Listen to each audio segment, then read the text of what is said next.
everybody, welcome to Vegans Talking Shit. I'm Joey. I'm John. I'm Vanessa. Today, rather than having a conversation about a specific topic, we're dedicating the entire episode to a conversation with a guest.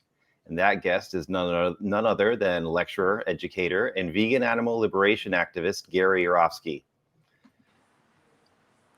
There he is. Welcome to the show, Gary. How are things in Germany? What's happening, everybody? Germany, man, these German activists are something else. Best activists I've ever seen on this planet. Soldiers, warriors. So I'm enjoying watching them, to be honest. They're all admiring me and throwing adoration my way, but I'm admiring them on the streets, the way they operate at the Cube of Truth in front of the cathedral. Anonymous for the Voiceless rocks, for sure. Wow. Okay. I didn't expect that answer, but that's awesome to know. Love the Germans.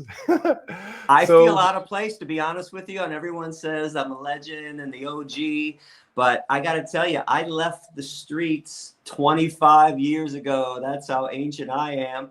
I took my street protest to the classroom, and AV took my classroom protest to the streets. But I really don't feel comfortable out here because I needed silence from the other end. I needed 60 minutes to preach.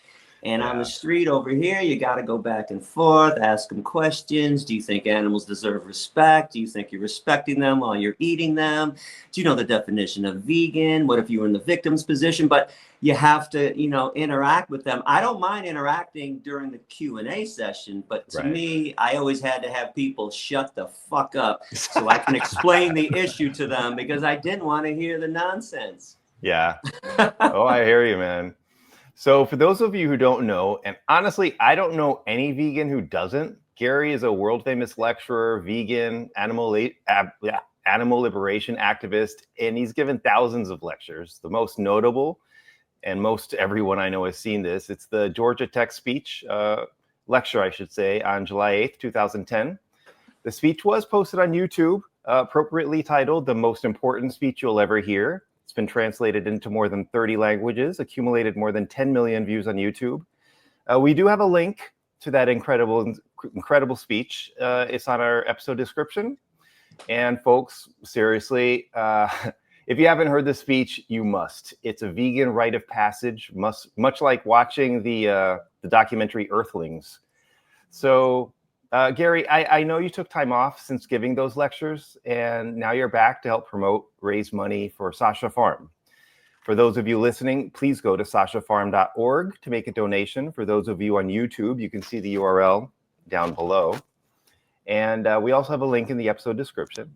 Each of us made a donation, and we collectively made a donation on behalf of the Vegans Talking Shit podcast. So, yes. I know that you took time off mainly to preserve your mental health, and we're big proponents of people caring for their mental health. So we can certainly appreciate that. But now that you're back, how are you approaching things differently to keep your mental health in check? I don't know. I'm horrible. I sprint, I run marathons, I don't jog and walk. So I'm doing my best. I'm trying to de-stress and not getting so worked up about issues. I'm doing deep breathing every day for at least an hour, sometimes 2 hours. Literally just lay on the bed after I'm done working out at the gym and in through my nose, out through my mouth. It does relax me a lot. One of the main problems I had was I was only sleeping 2 hours a night. Whoa. It had been going on for well over 20 years. Yeah.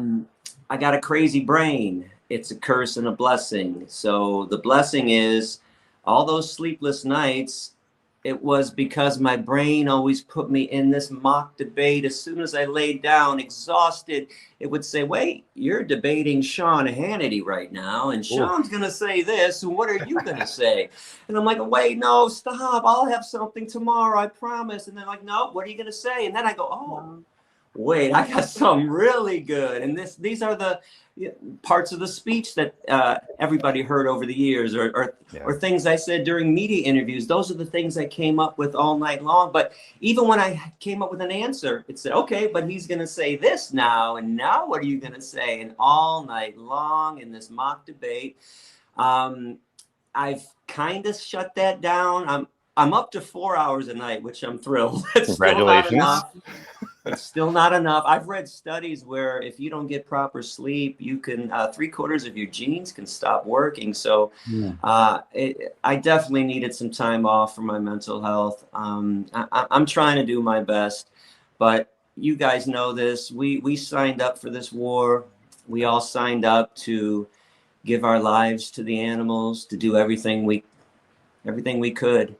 And this comes with the territory, especially when I decided to put myself as far out there as I did. I decided I was going to be a one-man army. I was going to go do whatever I could personally do without anybody's help. And I'm going to go to classroom to classroom. And mind you, I rarely did one lecture per day. I was doing 2, 3, 4, 5 talks a day. There were times I did 6, 7, and 8 lectures in one day, because if a teacher or a professor said, come to my class, and I could physically get there, I was there no matter how tired I was. And you would see me before a class sometimes, people did. And I'd be leaning against the wall, half asleep. And a friend would say, Gary, can you even speak? I'm like, I don't know. And then as soon as they introduced me, good afternoon, everybody. My name's Gary Yourofsky. And as I was always able to perform for them, because if I wasn't going to do it, who was going to do it? Right. So it definitely took its toll. I don't take anything back. I mean, 2,660 lectures. Wow. I swear I had a conversion rate hovering around 50%. Teachers told me at the bare minimum, 15 to 20% conversion rate. Yeah. And that's quite a success for 60 minutes, especially when we have the toughest social justice movement that has ever existed. I had to convince people to be nice to chickens in 60 minutes. Yeah. And I was doing it. I was doing it. You saw the speech. I mean, it just poured out of me.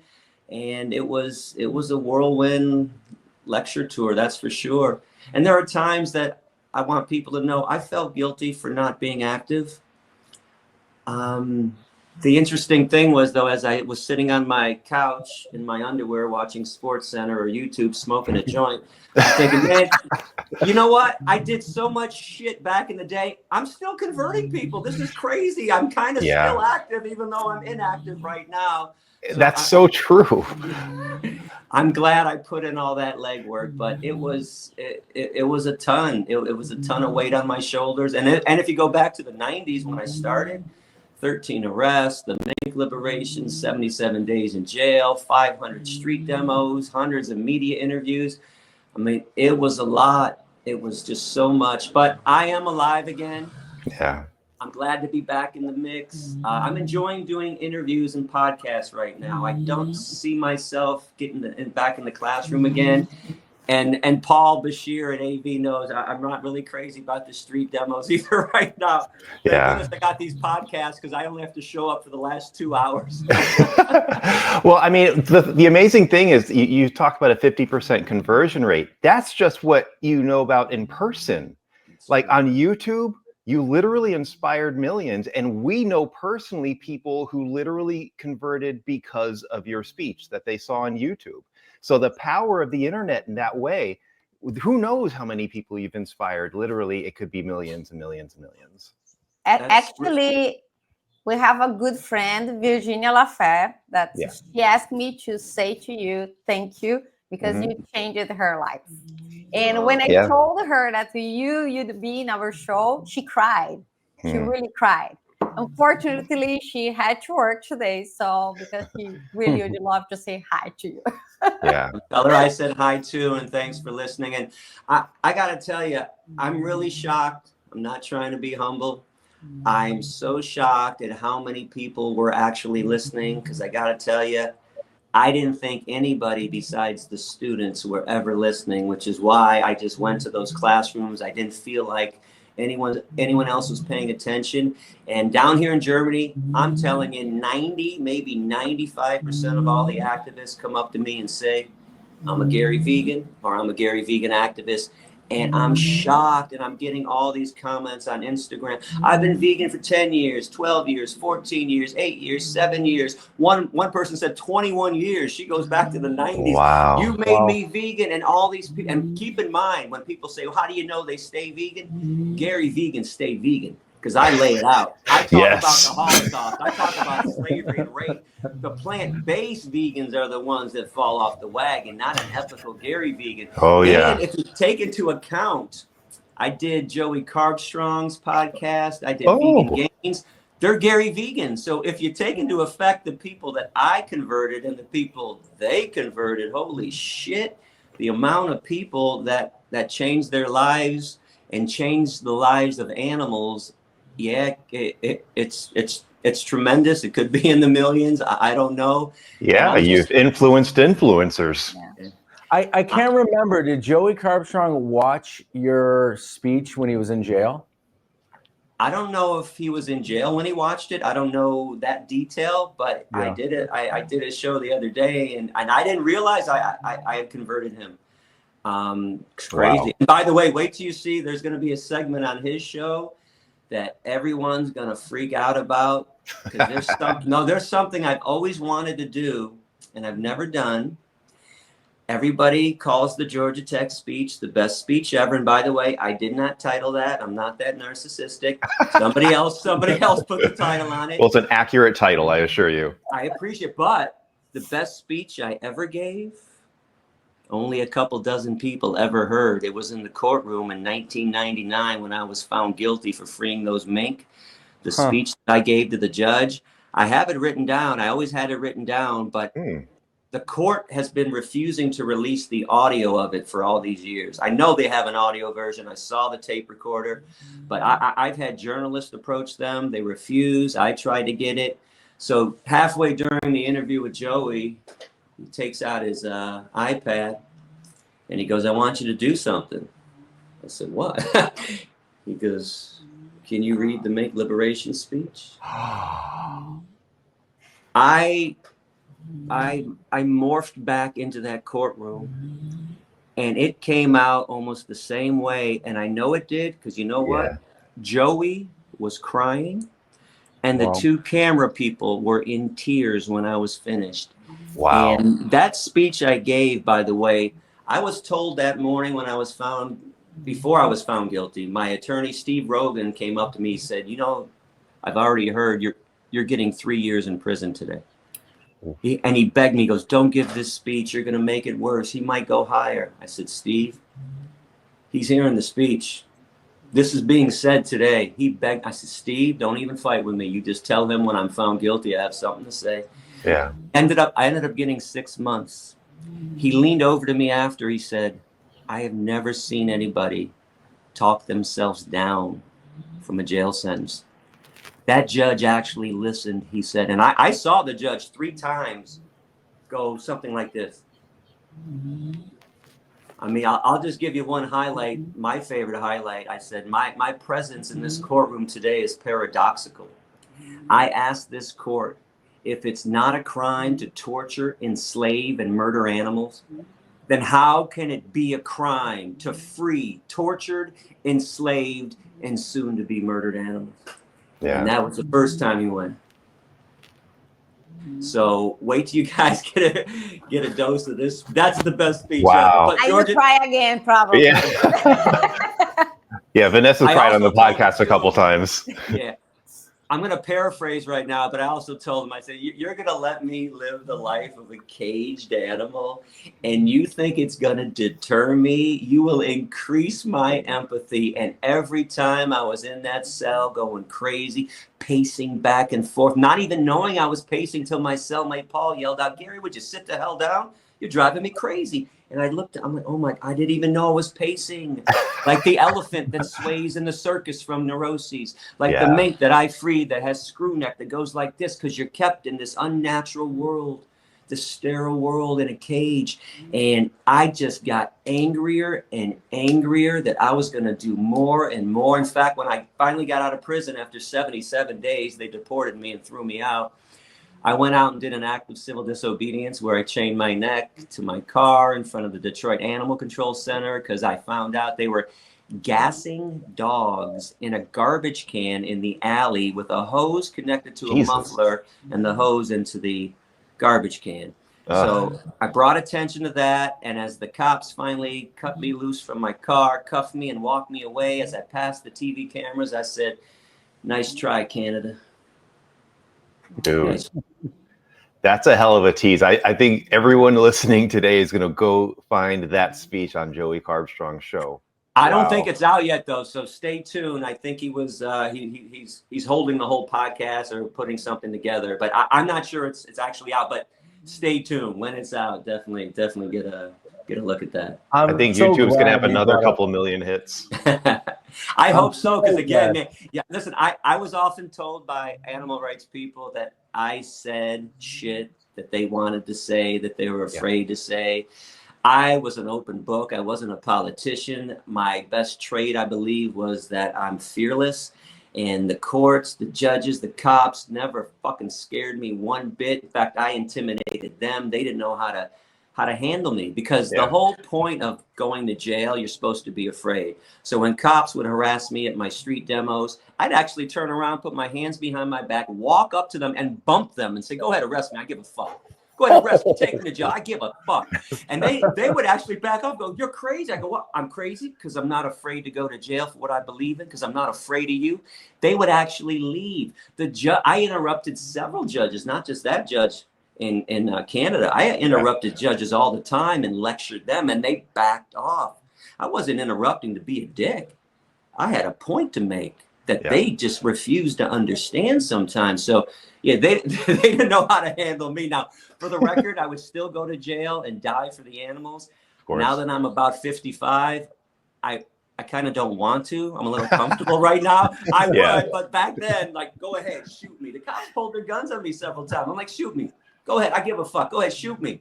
Wow, Gary, you are incredible. Living the thug life. Thug life for the animals. All eyes on me. There you go. Beautiful. Well played, sir.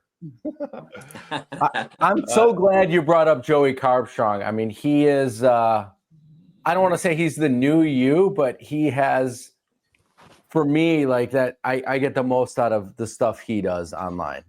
I mean, he's in people's faces.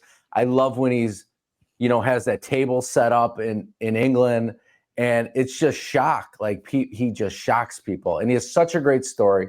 He's so witty. I think he took over where you left off. He did, and so did Vegan Gains, and so did Paul Bashir. And there's a huge crew, Rafaela. There's a bunch of people that studied my style, my words, how I said things.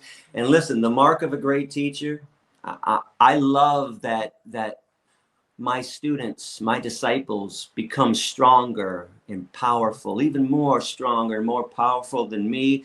Over the years, the haters that just want to ride me for whatever reason, for whatever things I said, they always said, oh, I like Joey better. I like Paul Bashir better. Vegan Gains is better. Good. I hope they're better than me because I taught them. And I hope they achieve more than I achieved because I didn't change the world. I put a nice dent in it. But I would be the first one to pick them up on my shoulders and say, hey, man, you did it. Oh, my God, I started the ball. You guys took it. Thank you. Thank you for doing that. So it was never an insult to me when people were trying to insult me. Right. Well, I got to give a shout out to Danny O'Shea, too. He is the one that pushed me to message you. We saw him at a vegan event about 3 weeks ago in Fort Lauderdale, Florida. And he's like, oh, you should message Gary. Because I ran into him, asked him to be on the show. And he's like, you should ask Gary. He's doing some interviews. And I looked at him like, really? And he's like, yeah, ask him. Trust me. And I did. And there we are. And for anyone else listening, I'm saying yes to all podcasts. I just have a busy schedule. It's kind of booked through end of August, but contact me at, what is my email? therealgaryyourofsky@gmail.com. This old brain doesn't work like it used to. Well, I'm glad we got you now, before you were completely booked for the rest of the year.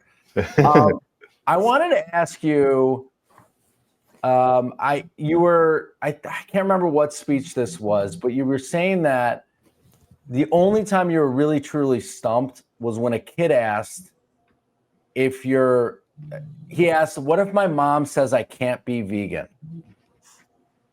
And I think that gets to a deeper issue. Parents often stand in the way. kids are naturally compassionate, but the home environment can obviously really block them. Yeah. Have you ever seen a child influence their whole family to go vegan? And how do we reach the kids when families are the ones holding them back? Well, that's a dilemma, my friend. I wish I had an answer, but let me be blunt. Parents are the worst. Adults are the worst. I don't know what with all the things a kid could be getting into, drugs, gangs, skipping school, who knows what else. The kid comes home and says, I want to be compassionate to the animals I share this planet with. I'd like to eat that broccoli and those green beans that you used to force down my throat when I was real young. Yeah. And then parents say, no, you're going to eat steak. You're going to eat dead cows and dead pigs, and you're not leaving the table until you do. Because I literally got hundreds and hundreds of emails over the years from kids, anywhere from 5 years old to 15 years old, saying, Gary, would you help me? My mom wouldn't let me leave the table last night. It was 2 a.m. She made me eat the steak or the meatloaf. Help me. And I'm like, I don't know what to do. Why are the parents so fucking difficult and stupid? Something else that just comes to mind right now is parents would always say, oh, Gary, you can't tell the kids the truth. They can't handle it. Bullshit. You know who can't handle it? Parents can't handle the truth. Adults can't handle the truth. The kids are wonderful hearing about the truth and knowing what goes on. And that 7th grader, that was at Toledo, Aurora Academy. And if you've seen me on media interviews and during Q&A sessions, I have an answer ready to go before you finish your last word.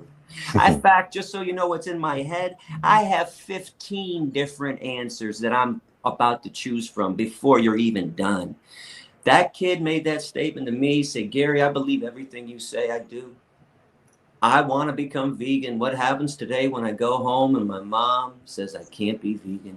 And I went, yeah. Took me 30 seconds, actually. I walked out into the crowd. I pulled out my business card. I said, here, you tell your mom or your dad to call me. My number's on there. I'll talk to them. Somebody give me a pen. Somebody gave me a pen, and I wrote down Dr. Jerry Velasic, his phone number. I said, if they have questions about health, Jerry wants to help that way too. And I ended up saying the only thing I could come up with, I will not hold you accountable for this if your parents won't let you do this, but you have to make a promise to me that as soon as you can do this on your own, you will. And he promised. And I made him promise 3 times, actually, because I always like to use humor, so everyone's laughing and giggling. And that was the moment, though, where I said, you know what? Unless I'm speaking to the parents, I can't speak to kids anymore. That's when I veered my lectures to colleges 100% of the time. I stopped doing high schools and middle schools. In fact, there was a time I did a 2nd grade class, and of course, they're not getting the standard Gary speech at 2nd grade. Everything's just good, bad, nice, right, wrong. I'm an animal lover. So as I explained what a vegan is and how much I love animals, a student raised his hand and said, Mr. Gary, I'm vegan too. I said, oh my God, really? Oh my God, what a lucky kid. I said, anyone else vegan in here? And everybody raised their hands. I said, oh. Okay, they think vegan just means animal love. I said, has anyone seen the movie Babe? Oh, I love Babe. Love that movie. Has anyone eaten a hot dog recently? Oh, I love hot dogs. Yeah. That's Babe. And now the teacher's in the back of the room horrified. Like, you can't tell them that. What do you mean I can't tell them that? I can't tell them the truth? You mean I have to be a liar? I don't understand how society rewards a liar, rewards the politician who's a liar. And I don't care which side you're on. All politicians are liars. Our society rewards people who lie and deceive and condemns people who tell the truth. And I mean, think about the UK banning me 25 years ago. I never even set foot in the UK. But they said, Gary, if you think you're coming here to tell people what goes on in the meat, dairy, and egg industries, you think you're going to tell people about farmers raping female animals to impregnate them and stealing their babies? You think you're going to tell people about farmers electro-ejaculating bulls to obtain their sperm so they can rape those cows.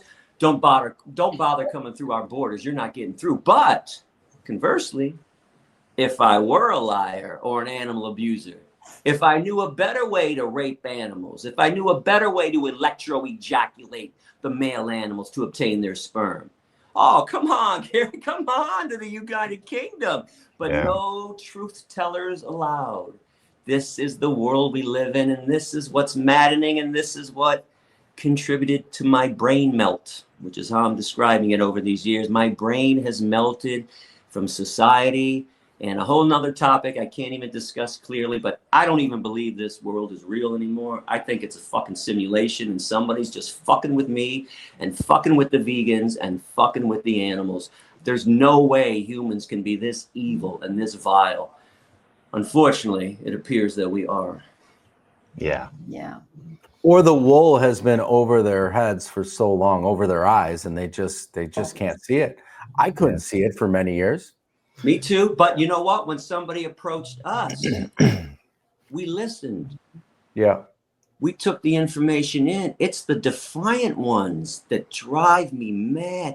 Out of all the issues you can be defiant about, why would you be defiant about helping somebody else, cows, pigs, chickens, and turkeys, when they have never even harmed you in any way? You're taking advantage of somebody that's weaker than you, and you're going to be defiant and give me that bacon bullshit comment. This is what you choose to be defiant about, to be cruel. See it. They don't see it. Like I heard you on another podcast. No one goes to these farms. No one goes to Sasha farms. No one's actually met a goat or a chicken or a cow.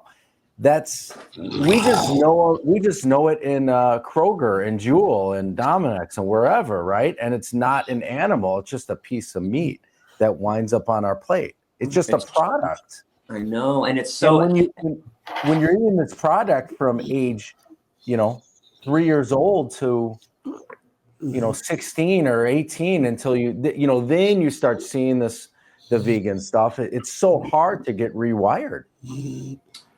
Yeah, it's just still. I mean, I listen. I was never mad at a student before my lecture. I want everybody to know this. I went in that classroom thinking I could reach everybody.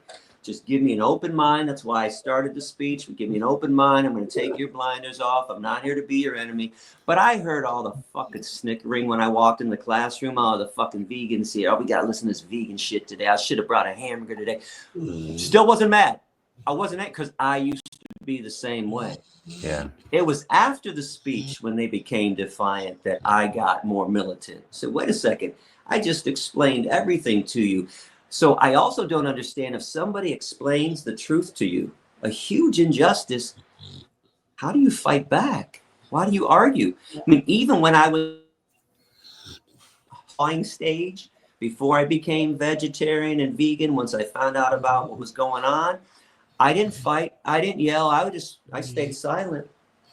And when somebody, I don't know if you know the story, the moment I became vegan, I went to Washington, D.C. I was only a vegetarian. I went to the March for Animals in '96, and I was by myself, could not find one friend or family member to want to learn about the truth. And a group of people from Texas came in and said, "Texans for Animal Rights" on their shirt. I jumped up. I said, "Hey, I'm Gary from Michigan. How you doing?" And they said to me, "Gary, where can we get a good veggie burger?" I said, "Oh, the Hard Rock Cafe right down the street. It's so good. I was just there." "But Gary, that's not a vegan burger." These are quotes now. So, what do you think happens to mother cows when they can't give milk anymore? Oh, was my comment. I'm done. So I know what it's like to be ignorant. I know what it's like to be stupid and uninformed and misinformed. But when I was told, what do you think happens to a mother cow? My response was, oh, how did I miss that? Oh, I missed it. I didn't put up a fight. I didn't scream and yell. I didn't say I was going to go eat a hamburger and kill an animal in your honor. I said, oh, and we all did that. We all said, oh my God, how did I miss? I thought it was an animal lover. No, And by the way, for all the people out there who think they're animal lovers because they love their dogs and their cats, you're a dog lover at best. You're a cat lover at best. And by the way, it's easy to love animals when you're not eating them, when you're not wearing their skin, when you're not doing horrible things to them. Yeah, it's easy to love squirrels and penguins and whales when you live in America, and sloths and capybaras. Yeah, all the animals you don't exploit and oppress. Why don't you love the ones that you are exploiting and taking advantage of and oppressing and harming and murdering and paying somebody else to kill? I will still never understand how I'll never understand how somebody could watch my speech or Earthlings. And you brought it up. Yeah. As I've always said, if you could watch my speech or Earthlings and not become vegan, you're just an asshole. You're a fucking 100% dickhead. That's all you are. Because one of those should make sense. In fact, I can't even get through Earthlings myself. I've only watched 10 minutes of it. First thing, I'm like, turn this shit off. I'm already I don't want to see this shit. You know, it's funny you say that, because I did sit through Earthlings beginning to end, and I don't know if you can hear her. My dog Khaleesi, she's being very annoying right now. I heard something. I don't know what it was. She's snoring. Yeah, she's I don't know what her deal is. She sleeps like 23 hours a day, but I guess she's excited about you. It sounded like you were at the farm with the pigs. I thought it was a pig too. Like, does somebody have a pet pig here? That's crazy. But the first time I watched the only time, I don't think I could ever sit through it again. The dog before I had Khaleesi, her name was Zoe. And I just remember once I started watching it, it really hit hard, especially, I don't want to get into details, but they showed a dog thrown into a garbage truck. They didn't show any of the violence. That's why I turned it off. Yes. And I just went to the floor. I held my dog. I couldn't let go. The rest of the movie, I was just holding my dog. And it was such a gut-wrenching documentary. And I kind of made it a point, no matter how hard it gets, watch every fucking second of this movie. Because you're vegan. This was about 12 years ago. I was relatively new to veganism at the time. And I was very determined to stick with it. And I knew that watching that documentary would be the nail in the coffin for me being an omnivore. And to anyone listening who has not seen this documentary and who says they're an animal lover, you have to watch it. You owe it to yourself to watch that documentary, because it's very easy to have that cognitive dissonance. You can eat your cheeseburger and it's a cheeseburger, you know, it's not a living, breathing being. But my God, that documentary is, I'm a horror movie fan. I've seen a lot of horror movies, but nothing is more horrific than just 2 minutes of that documentary. It's horrible, but it's also one of the most educational and, you know, life-changing documentaries I've ever seen. Nothing is really going to ever compare to that. It's just, wow. And I think John and Vanessa also couldn't get through it. It's hard. It's hard. Stephen King and Wes Craven couldn't come up with the shit that humans have come up with to mistreat and abuse and torture animals. Honestly, there's no horror movie that compares with Earthlings.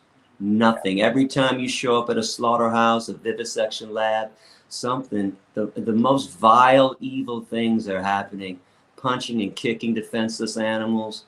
Just doing them. There was one video that I'll never forget. I actually only showed it once in 2,660 lectures. I always said that I was going to keep this handy if people got out of hand, and people did get out of hand at times. And it wasn't until University of Akron I walked into a classroom and some student was waiting for me with a plate of chicken wings, a bag of beef jerky, and a container of chocolate milk. I walked right to the video player and popped in the PETA pig farm investigation when these psychos were throwing cinder blocks on a pig in the back of the slaughterhouse. They were just fucking with her for fun and tormenting her for 7 minutes. And I put this in thinking it was going to disarm him. The rest of the class, and they weren't a good class actually, but they all had their jaws dropped. There were tears. My ex-wife Erica was there, and she was mouthing to me, "Why are you showing this?" And I was pointing at this kid up front because of this asshole right here. And I said it out loud for him to hear it. I couldn't believe in 7 minutes he didn't flinch. He kept eating, and he was eating the chicken wings and licking his fingers just so I could see it more. Yeah. And when it finished, I said to him, I walked up, I said, you want me to get you a slab of ribs too, asshole?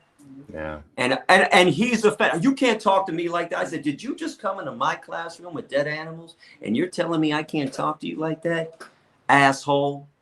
The professor ends up kicking him out of the class, not me. But Nice. I'm amazed at the defiance of individuals. I really am. Yeah. Well, they treat their meat like they're guns. You can't take away my guns. You can't take away my meat. It's so true. Same shit. Yeah. And listen, one you can make a case for, the other you can't. And by the way, I'm big on language. You know, people like to say it's my meat. It's not your fucking meat. It never was. It belonged to a cow. This is the disconnect, right? They think it's theirs, especially all the pro-choice people. My body, my choice. But all of a sudden it's an animal's body. It's their body, your choice. It was never their meat to begin with. It was somebody else's. It was always somebody else's flesh, somebody else's skin that we decided that we own. And it's just outrageous, immoral behavior. And I will never, you know, 10,000 peaceful gods and goddesses, I believe, could not bring humans to peace with the animal kingdom. And it breaks my heart to say that, because I want to have faith. I want to believe that this is possible. But we are just two-legged devils. We're a scourge. We're the infestation of all infestations, the plague of all plagues. And every day, you know what? You guys want some honesty from an open book right here? Every day I plot and I plan for a way to kill off our species. I really do. And you know what's more heartbreaking than me trying to figure this out? Is that I can't figure it out. I can't figure out how to get rid of us so the animals can live in peace. That's what's heartbreaking. Don't misconstrue people out. Oh, Gary's thinking about this way to kill. Yeah, I am. Why wouldn't I? What rational being would want to keep humans on this planet as they destroy and dominate and abuse everything in their path? And if it's not the animals, then it is. But if it's not the animals, it's the earth itself. All we do is destroy everything. We're the parasites of all parasites. I think I might have said it in the speech. Technologically, we're brilliant. Ethically, we're on par with parasites. And I don't know how people are okay with this and can live with this. Yeah, I mean, it's one of those things, man. I mean, I think that anyone who watches Earthlings or listens to your speech would feel the same way. It's just, this is what's happening, and not, you know, it's not dozens of animals a day. It's not hundreds, thousands. It's billions. It's crazy. It's trillions if you count the marine animals. Keep in mind, when I started, the stat that we used was 90 billion marine animals. I've now been told over the last 10 years that stat is drastically off, that it's in the trillions. We literally murder trillions of innocent beings for what? So we can feel important about ourselves, so we can feel like we're the kings and queens of the universe. And by the way, even if we are, because I'll do anything for the animals. I'll embarrass myself. I've gotten on my knees in front of classrooms. Even if we are the kings and queens, and I've told a few crowds, okay, you win. All right, humans are the most dominant species ever. Top of the food chain, apex predators. Okay. When are you going to have some mercy on your victims now? Yeah. Could you have some mercy on them now? You won. You're right. Every animal, we win. We win every battle. Can it stop now, please? And if you're not going to stop for them, you keep saying, well, humans are the only things that matter. I'm a human. I'm standing before you right now, about to break down in tears, a grown-ass man. I'm begging you. This is killing me. Then do it for me. Do it for me then, your fellow human. You keep saying humans, but you ignore all of my pleas. And, you know, half that crowd, keep in mind, I don't want people to think my talks weren't successful. They were drastically successful, but only about 50%. So 50% of the people walked away and said, screw that. I'm going to kill. I'm going to torture. I'm going to steal babies. And I'm going to murder baby animals. Something else I realized these last 10 years as I was smoking a joint on my couch every day, coming up with new things. I'm like, well, we aren't just animal killers. We're baby animal killers. Chickens are killed off at 6 weeks after being genetically modified to grow that quickly, right? Pigs are killed off at 6 months after being genetically modified to grow that quickly. Cows at 2 years. Now, how disgusting is this? It's disgusting enough to be an animal murderer, baby animal murderer, and people are proud to wear that label. Embarrassed to be a human being forever, honestly. Embarrassed to be a human. And this is just the stuff we know about, because Vanessa's from Brazil, and she was talking about exporting at, actually, Vanessa, you have a question about that. So Brazil exports every year more and more live animals to other countries. So they use this excuse that is a religious slaughter, like halal. And these animals suffer a lot during long, crowded trips. And I would like to know what you think about this kind of trade. What should vegan activists do it? Because it's like a shame. Yeah, and you're dealing with religion, so that's a delicate thing when it's like, it's just purely evil. And by the way, I've been to halal slaughterhouses, Al Badir Slaughterhouse in Eastern Market, Detroit. Halal and kosher slaughterhouses, they claim kill kinder. I don't even, the phrase doesn't even flow out of my mouth. First of all, there's no way to kill kindly. There's no way for a slaughterhouse to be a nice place to be. But if we were going to rank it, kosher halal is more evil than the other ones because it's a fully conscious killing. You're not even trying to render them unconscious. Not that that would be okay, but that shit is purely evil. And if they really investigated halal, the true meaning is you're supposed to bend down and look in the animal's eyes, see the tears roll down their face as you slice their throat, because it's supposed to make you not want to do this again. So the Muslim students that I confronted over the years, as I explained this, I said, so when the fuck are you guys going to stop doing it? You've been doing it for thousands of years. I thought it was supposed to make you not want to do it. I don't get that. What does that mean? Like, is it an honor killing? Like, okay, you can do this once, you can stare them in the eye, and then that's it for one time. Don't try to make sense of evil, especially religious evil. I can't give you an answer why, but maybe something along the lines of what you just said. There's no logic to all the religious nonsense that they spew out there. And if people really think their God condones electro-ejaculating males or raping females, stealing babies, murdering babies, then the God they glorify is no better than the devil they condemn. They're confusing God with the devil, and I thought there was a difference. And about that exporting, that's just purely evil stuff. And imagine, in fact, we used to export beings on ships, and people are up in arms in this day and age. Used to be black Africans. So another thing I'll bring up, everything that we do to the animals, we've done to each other, and people get up in arms when it's a human being. All of a sudden it's a cow, pig, chicken, or turkey, and people turn the other way, make an excuse, ignore the atrocity. If we took cows and pigs out of a slaughterhouse, out of Auschwitz, and we put humans in, everybody screams, but you put the animals back in and everybody says it's okay. So I've always wondered, and I pose this question to classrooms, is the slaughterhouse the problem, or is the problem who's getting killed in the slaughterhouse? And one more thing, I never get to drop this. I got something new about Jesus. Now, I watched Christspiracy last year or 2 years ago. Still need to watch it. And by the way, that was the first documentary I've seen in more than 20 years. I stopped watching documentaries a long time ago. I didn't need to see them anymore. I had the information I needed. I knew how to express it.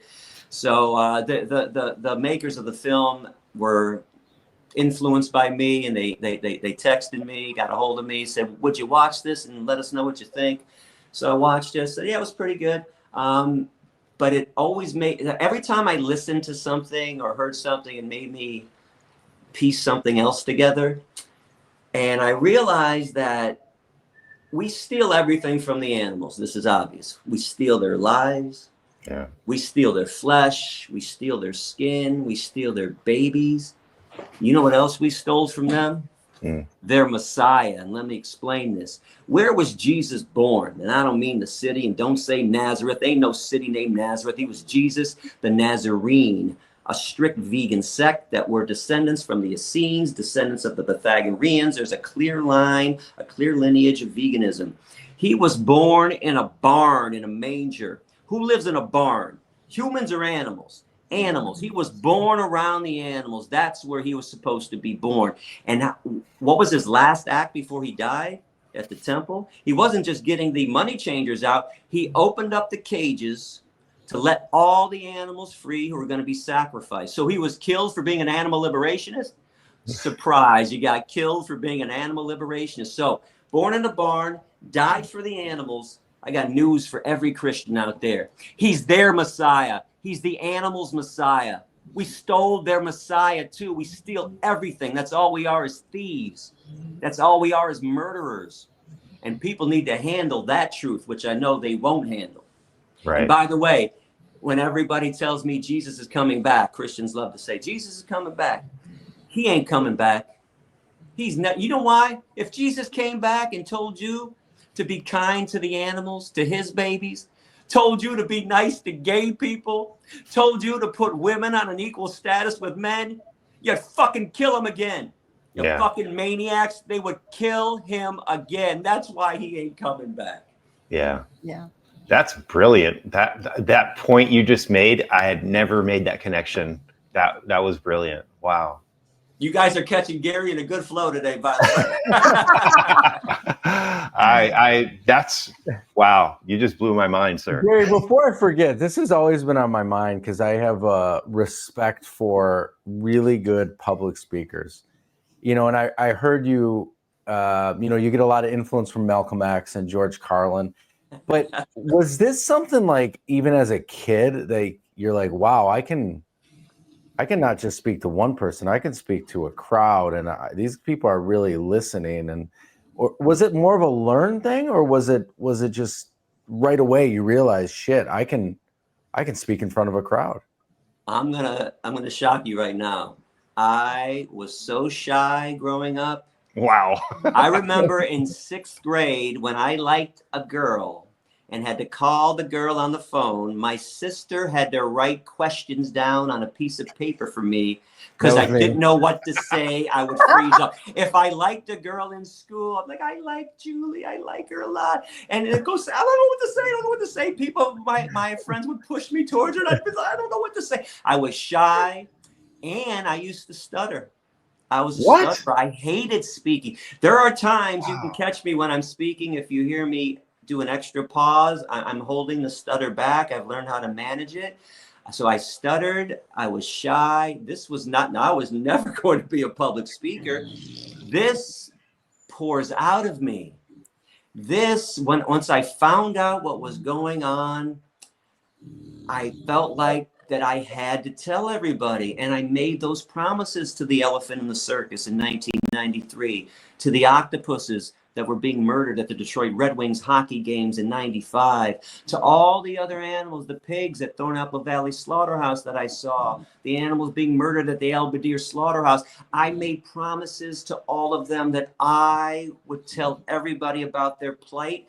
And if you put me in front of a crowd, you see what happens. But if you put me in front of a crowd and say, Gary, talk about taxes being too high or why everybody needs health care, I'd be muttering and mumbling. I don't really know what to say. But you tell me to tell people about what humans are doing to animals and how vile humans are, it just pours out of me. It's something natural. It's a gift. I'll tell you this, that Georgia Tech speech mainly, but all the other things I did, that's my gift to the world. That's the only positive thing that I've given to this world. I'm thrilled that I was able to do that, but there's nothing else beyond that. I mean, that's where it's at. I'm sorry. Go ahead. One more thing. I want to be fair and open in case people look this up.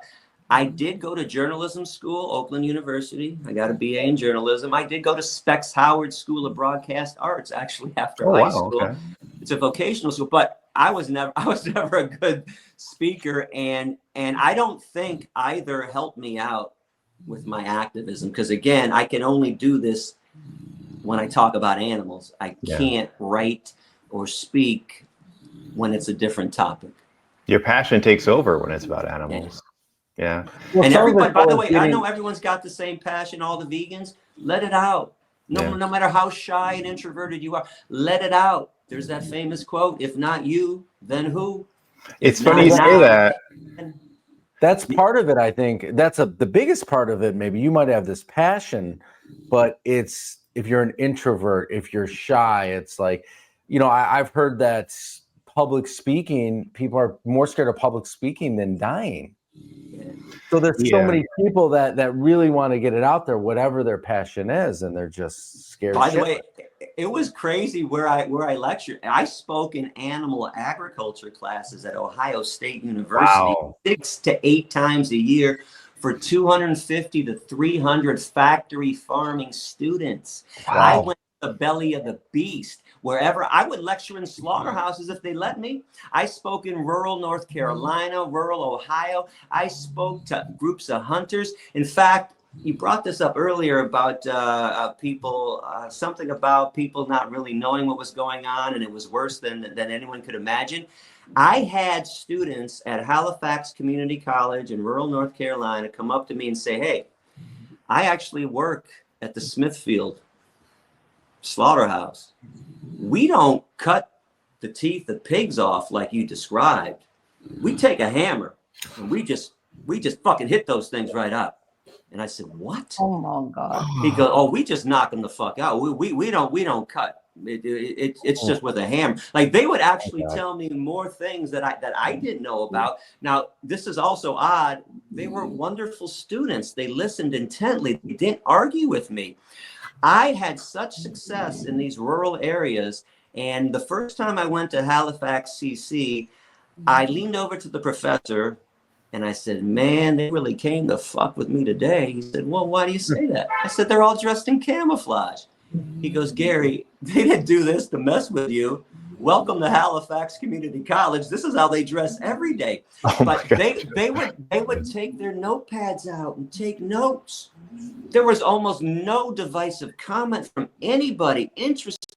I had hunters coming up to me, shaking my hands, going, Mr. Yourofsky, I never knew why animal rights existed. I didn't know why people felt this way. Thank you for explaining this to me.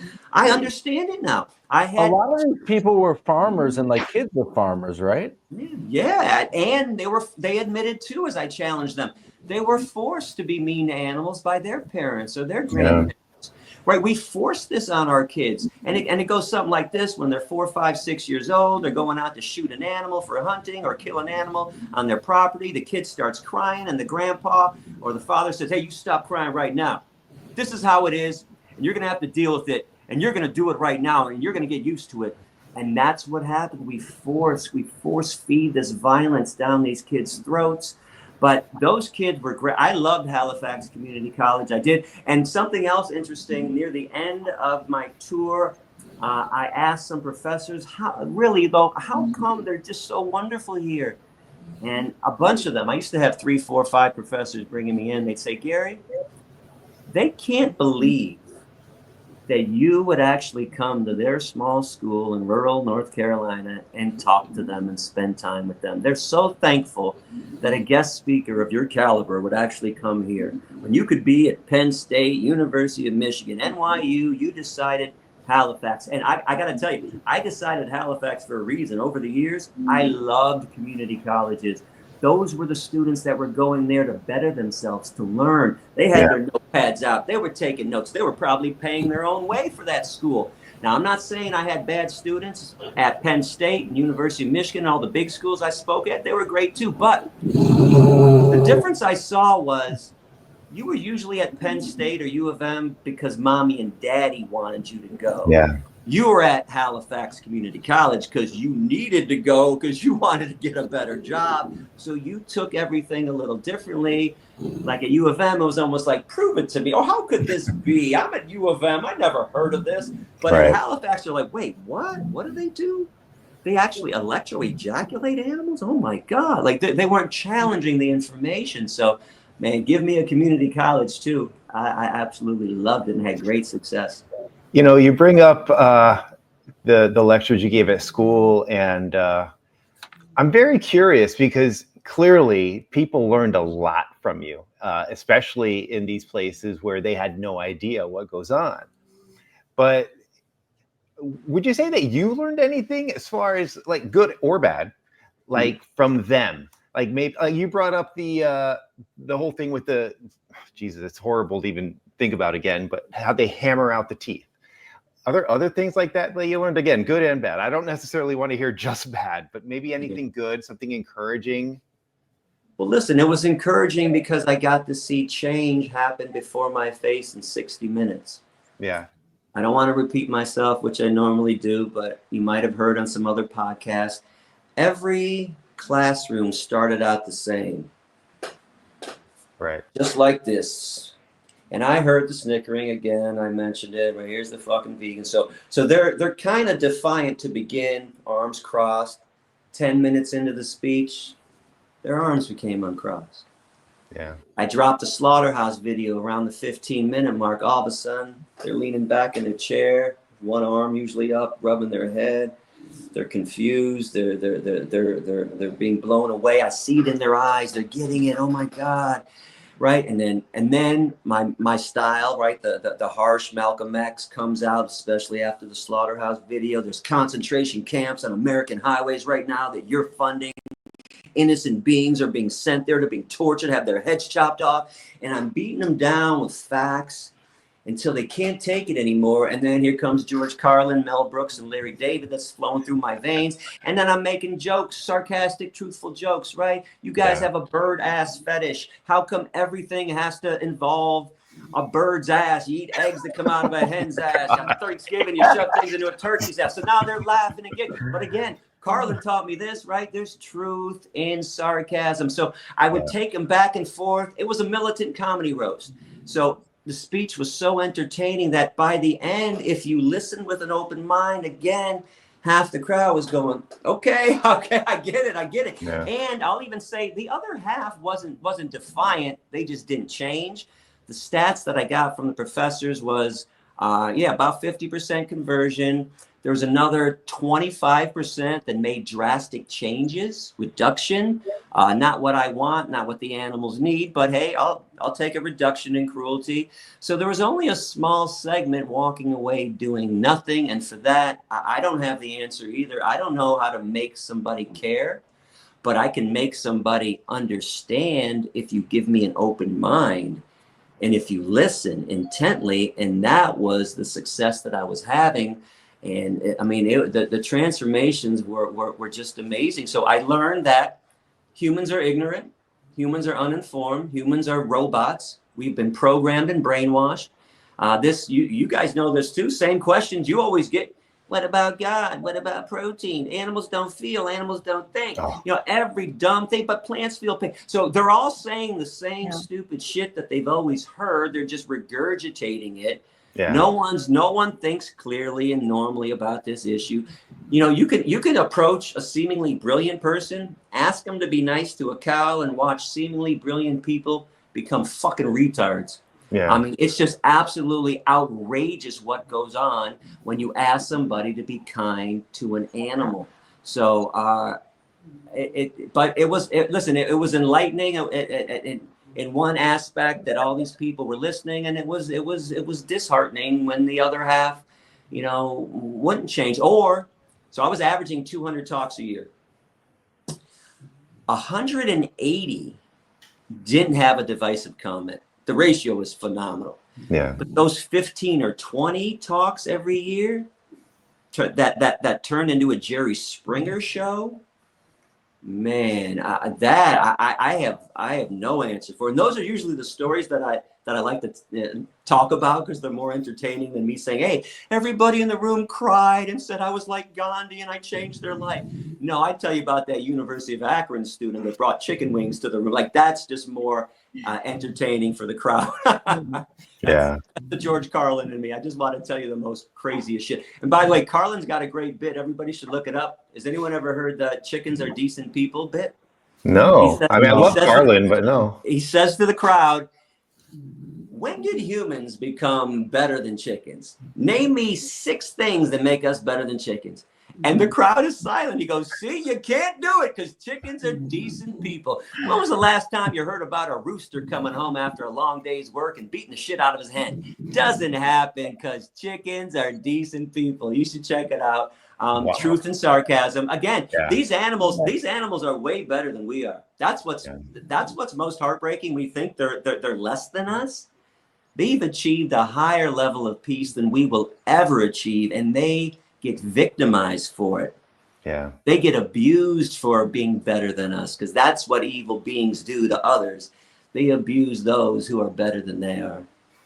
Yeah. Guys, can I ask you one thing? Can I have 30 seconds? I'm sorry. I talked too much. Once we get started, I can't stop. Please. 30 seconds. I'm actually going to turn off the fan because I'm getting cold now. Hang on. Okay. Okay, I'm back. I think Vanessa's bringing in a prop. I'm not sure what she's doing. Am I hearing? She's getting water. She's cooking. Boiling barley. Let me tell you, she's an amazing cook. When we record the podcast, it's John and Vanessa. I don't know if I told you this. They're married. They live together. They're probably the best looking couple I've ever seen. They're like Ken and Barbie. Oh. But yeah, Vanessa, whenever we go do the podcast, she cooks, whether it's lunch or dinner, depending on the time I show up. Man, she cooks some of the best food. Wow. And then she's always like, oh, I don't know. This wasn't so. No, this was fucking great. It's usually Brazilian food, vegan. Yeah. Right. Do you guys know about my new diet, by the way? No, tell us. I'm going to give you a hint. What is barley? What is that, Gary banana? has gone frugivore 8 days ago. 30 bananas a day with 4 cucumbers or 4 colored peppers and a couple of heads of lettuce. So she has an aversion. She's a Brazilian with an aversion to bananas. No. Yeah, How do you do 30? I've always wanted to do this. To make worse the situation, I went to the bathroom and forgot to remove the microphone. I'm so sorry, you guys. No, we didn't. That's all right. We got dogs snoring, people going to the bathroom. It's fine. Oh, we do have Gary, we have an entire episode dedicated to how vegans like their bodily functions, because we figured these are a lot of questions people are afraid to ask. I mean, it was my favorite episode. Vegans should be going to the bathroom 3 to 5 times a day, by the way. Do you know how many, speaking of going to the bathroom, do you know how many students would come up to me after everyone left and in silence, they'd come over here? I only go to the bathroom once a week or once a month. Is that a problem? I'm like, yeah, it's a fucking problem. Why don't you stop eating meat and eat a fucking mango once in a while? Are you kidding me? Once a month? I went 5 times this morning already. What is wrong with you? And I'm not talking upset stomach 5 times. I'm talking 5 healthy bowel movements. What is wrong with people? And they can't figure out what they're eating is affecting them in a negative way. Yeah. Once a month? Several students once a month. Let me tell you, get Joey really excited if you talk about bodily functions. Trust me. Yeah, they were like about bodily functions. When we were talking about, we were kind of like preparing and talking about, getting an idea of what we're going to do today. I was like, you got to let me wedge in there somewhere bodily functions. It'll make me happy. And they're like, Joey, no, we don't need to hear about farting and shitting. We've had enough about that. I mean, no, come on. There's got to be a way. I'll kind of give you something interesting. So back to the Georgia Tech speech. There were a lot of things in there that I freestyled. The more I spoke as the years went on, the more I freestyled and stopped writing stuff. On the way to Georgia Tech that morning, I'm listening to the radio, and there's a story about an E. coli breakout. Blaming the spinach for the E. coli. And I said to myself, there's the seed. Say something today about this. And that part of the speech where I said, I'm tired of people not knowing where E. coli comes from. It comes from shit. Human shit or animal shit. Spinach doesn't shit. Broccoli doesn't shit. That was a freestyle that came out perfectly. So there's kind of a bodily function joke for you. I think you made the joy day now. Yes, that's the new slogan for our podcast. That'll be all over our social media. By the way, Gary, we were in Brazil about 2 months ago visiting Vanessa's family, and she has an area near her house where there's all these wild capybaras. It's amazing. They're beautiful. I want to kiss a capybara once before I die, please. Gary, You can I come to thank Brazil you. with us. Yeah, whenever you want, you can come, can stay with us, and we can take you to see I might take you up on that offer, and I'm not kidding. I have to hold a capybara. I also have to kiss a giraffe before I die and pet a sloth. These are 3 creatures I have to get close to at some point in my life. I want to high five a gorilla, but I don't know if that'll ever happen. That'd be cool. That'd be cool. I love telling people in the sloth we can get for you in Brazil. I love telling people that gorillas are vegan because, you know, the whole thing about where do you get your protein? Where do you think gorillas get their fucking protein? You know, gorillas are the biggest. Or the animals that people eat. They even admit it. Like, I'm so big on language because I'm a public speaker. People actually, we have phrases, strong as an ox. Yeah. A fucking ox is vegan. Healthy as a horse. Another vegan. You never hear people say, I'm as healthy as a snake. Yeah, after I eat meat, I sit there for 48 hours or 2 weeks trying to digest it. It's always a vegan animal we know are the biggest and baddest. Hippos. I used to tell a joke during Q&A. You guys think lions are the kings of the jungle? Put a lion in a room with a hippo. The lion's looking for the way out. Nobody fucks with a hippo. That's a vegan. Yeah. That's true. Rhinos, the biggest and baddest of the creatures, are always herbivores. Those are my favorites too, man. Talk about attaining a higher level of peace. The herbivores have gotten there. I admire them so much. They have learned to live in peace on this planet, and they're the ones taking advantage of the most. Isn't that crazy? Yeah, you're right. You know, I listened to a little bit of your interview with Vegan Gains, but I didn't hear the part where I guess he has this controversial take that we should eliminate all predatory animals. What? Okay, so let me break this down. Now, you know where he got that from. You? The kid. My 2014 speech, I was the first vegan that I know of on this planet that condemned the carnivore animals for their behavior. Now, understand, this is theory. I'm an honest, open guy. I kept getting asked the question, what about lions? What about carnivores? So the more I thought about it, the more I realized when we say it's okay for a lion to kill a zebra, we're actually saying, fuck the zebra, save the lion. Well, I'm always out for the victim. So all I did was flip it. I'm saying, fuck the lion, save the zebra.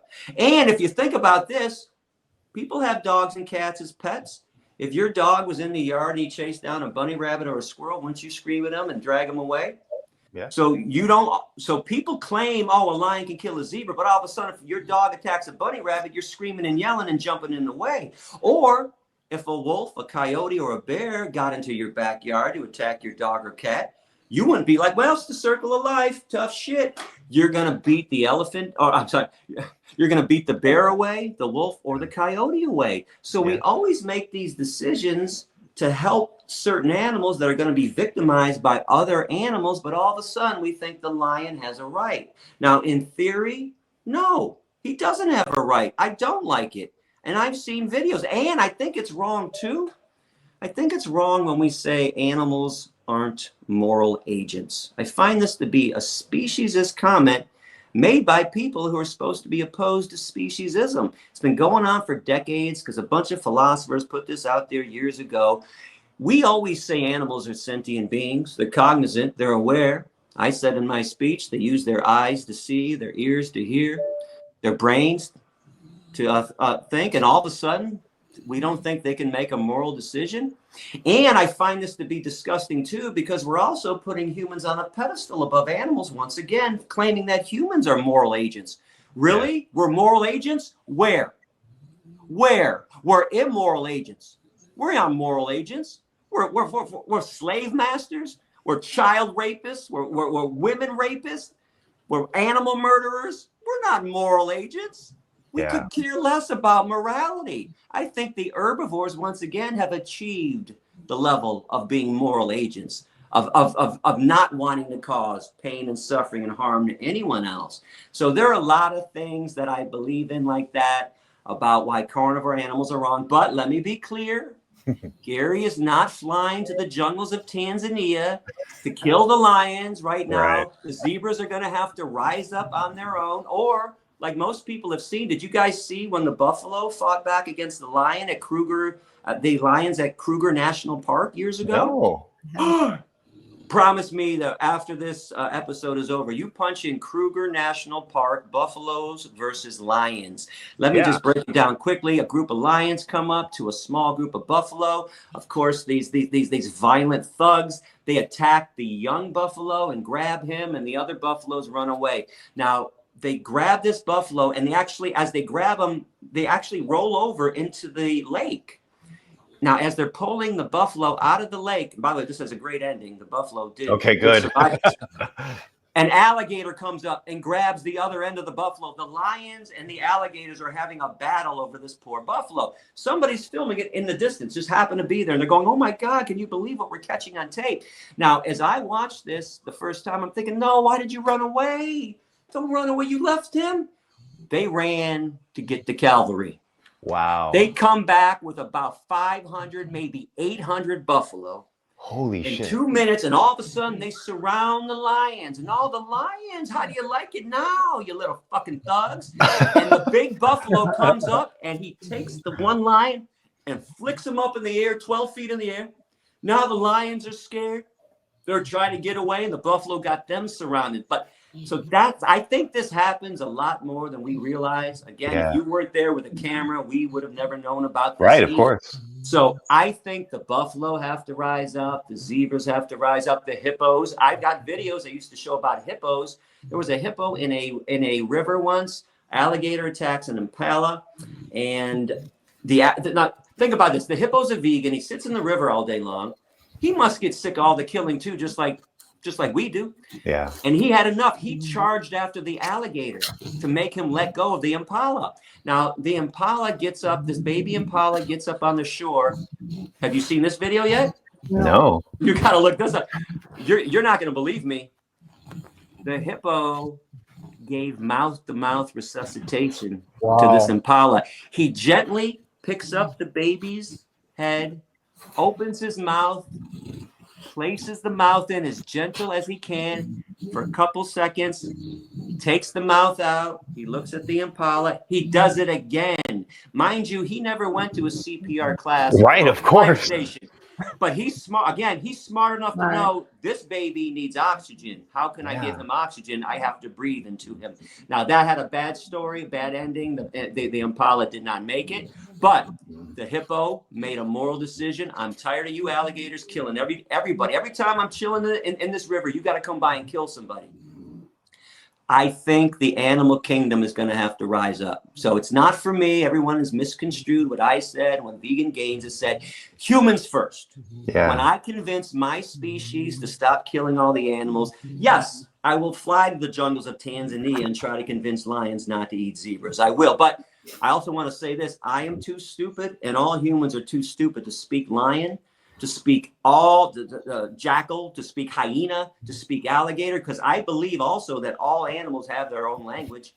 Yeah. They speak it. They communicate with each other somehow, some way. We're for sure. Understand, but I don't speak lion, so I can't do that right now, and that's not my concern. Also, lions aren't raping animals and electro-ejaculating males, right? Lions aren't enslaving and mass producing billions of innocent beings. My concern is always going to be what my species is doing. But as an open book, not as a politician, I was asked this question a lot over the years, so I gave my answer. I will always give an answer, no matter how crazy people think my answer is or how much they disagree. And by the way, it's okay to disagree with my position on this or something else. Yeah. I'm also tired of our cancel culture. Oh, Gary said this about humans. I don't like them anymore. Good God. I have to, by the way, these are my opinions. Why do I have to have your opinions when I'm asked them? People will ask me. These are my feelings. Be thankful that I'm open and honest. You know, the professors, the one thing I got from every professor, they told me we never met anybody so open and honest and willing to discuss what they believe in. We've never, ever seen this before. So be appreciative that I'm telling you how I feel, what I think about, what my crazy brain thinks about at night sometimes. And this was one of the things I thought about because people were asking me, is it okay for lions to eat zebras? You know, the more I thought about it, no, it's not. Yeah. Well, you do have very passionate and, dare I say, controversial opinions. I'm sure that there are going to be obviously non-vegans, but also even vegans who may have an issue with some of what you say. And I think that especially health vegans start to feel kind of like, you know, like they feel like they're being targeted by the ethical vegan. Actually, John, I think you had a question about that regarding how you were inspired, because you started off as a health vegan. I did. Yeah. Vanessa, did you have something or do you want me to go? No, it's you. So Gary, me and Vanessa, we were living together in Chicago, and an ex-friend of mine actually recommended I should watch Game Changers. I don't know if you've seen that documentary. I haven't, but I heard of it. Great documentary. It's all about the health side of being a vegan. It was done by an MMA fighter or an ex-MMA fighter, produced by like James Cameron. Arnold was behind it. So there's a lot of money behind it. Schwarzenegger. And I watched it, and it was shocking about how cancer, heart disease, and so much is related to meat products. And I'm kind of all or nothing guy. I used to drink, right? I quit drinking 10 years ago, cold turkey. Haven't had a drink since. When I watch Game Changers, I'm like, Vanessa, we're going to be vegan. I didn't know what vegan was. A few weeks later, I'm like, wait a minute, we're actually vegetarian because we're eating eggs and, but, we were along that path, and then we finally became vegan, 5 years ago. But the point is, I started as an ethical vegan. I knew nothing about activism. And it was because I was terrified of dying. I'm a hypochondriac. And I'm curious, do you think that's an easier way to get in the heads of people now? So much money, so much research is going towards longevity. So many people are scared to die, and so many people, they want to live. Like, I want to live to 100 or 120. I'm always Googling, like, how can I live forever? Like crazy shit, right? So I don't know. How do you feel about going after the public that way? Whether it's right or wrong, like maybe that is the best way to get people to go vegan. It's a double-edged sword. It is a better way, and I got proof. Every semester, I wanted to stop talking about health and take health out of my speech. I told the professors every semester, and they say, Gary, we do surveys. Health is everyone's favorite section. That piques their curiosity, and then they want to hear your ethical argument. And I was like, damn, I just wanted to add all ethics. So I always kept the health part in for that reason. Now, the double-edged sword part of this is it's the health-based vegans that cheat.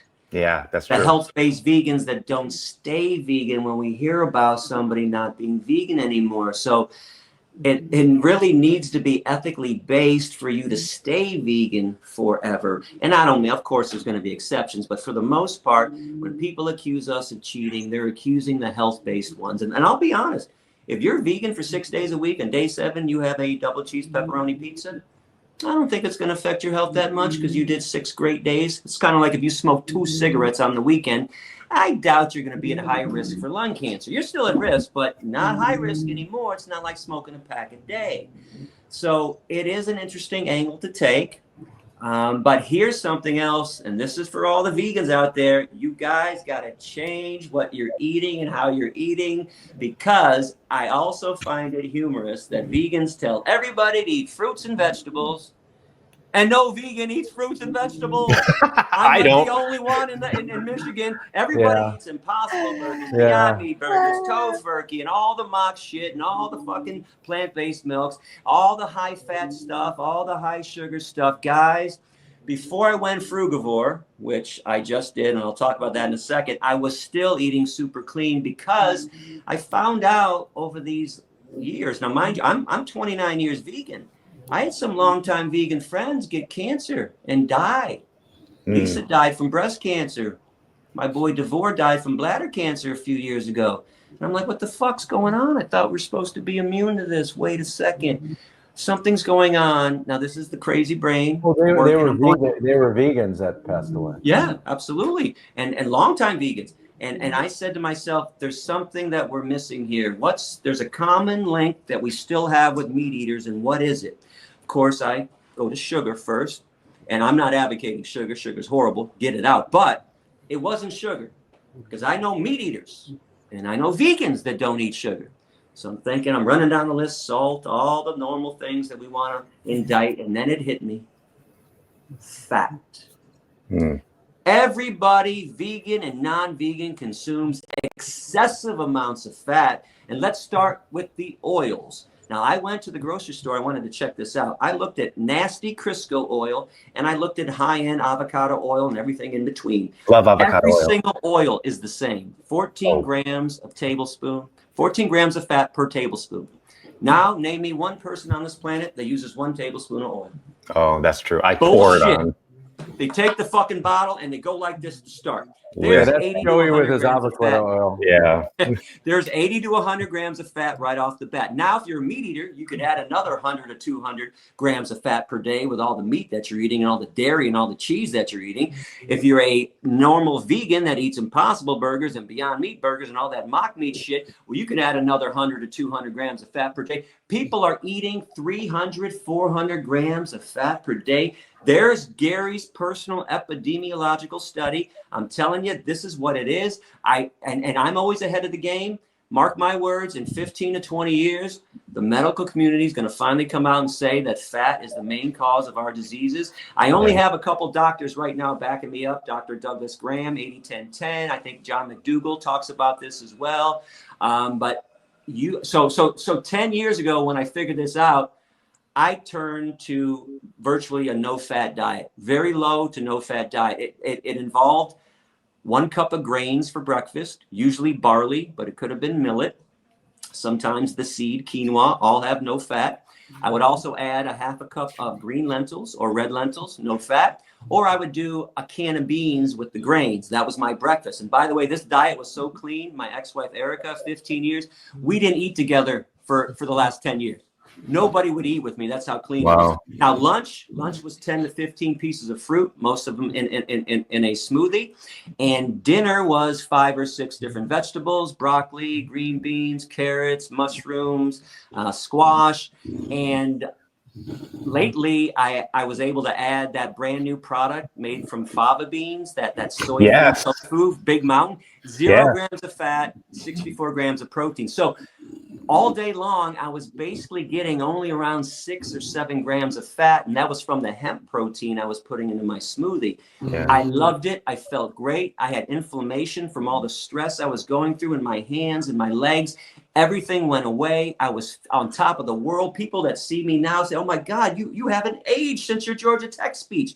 Yeah, try eating no fat and try eating a fucking mango once in a while too, everybody. Everybody's looking for the fountain of youth. It's in fruits. It's not in a pill. It's not in a bottle. Eat some fruits. And now, as I'll show you again, now I'm eating a frugivore diet. I'm eating 30 bananas a day because I was on a podcast about 8 days ago with Dr. Douglas Graham, my favorite doctor, and I mentioned my clean diet, and the host was blown away. It was plant-based news. And Klaus goes, oh, my God, Doug, what do you think of Gary's diet?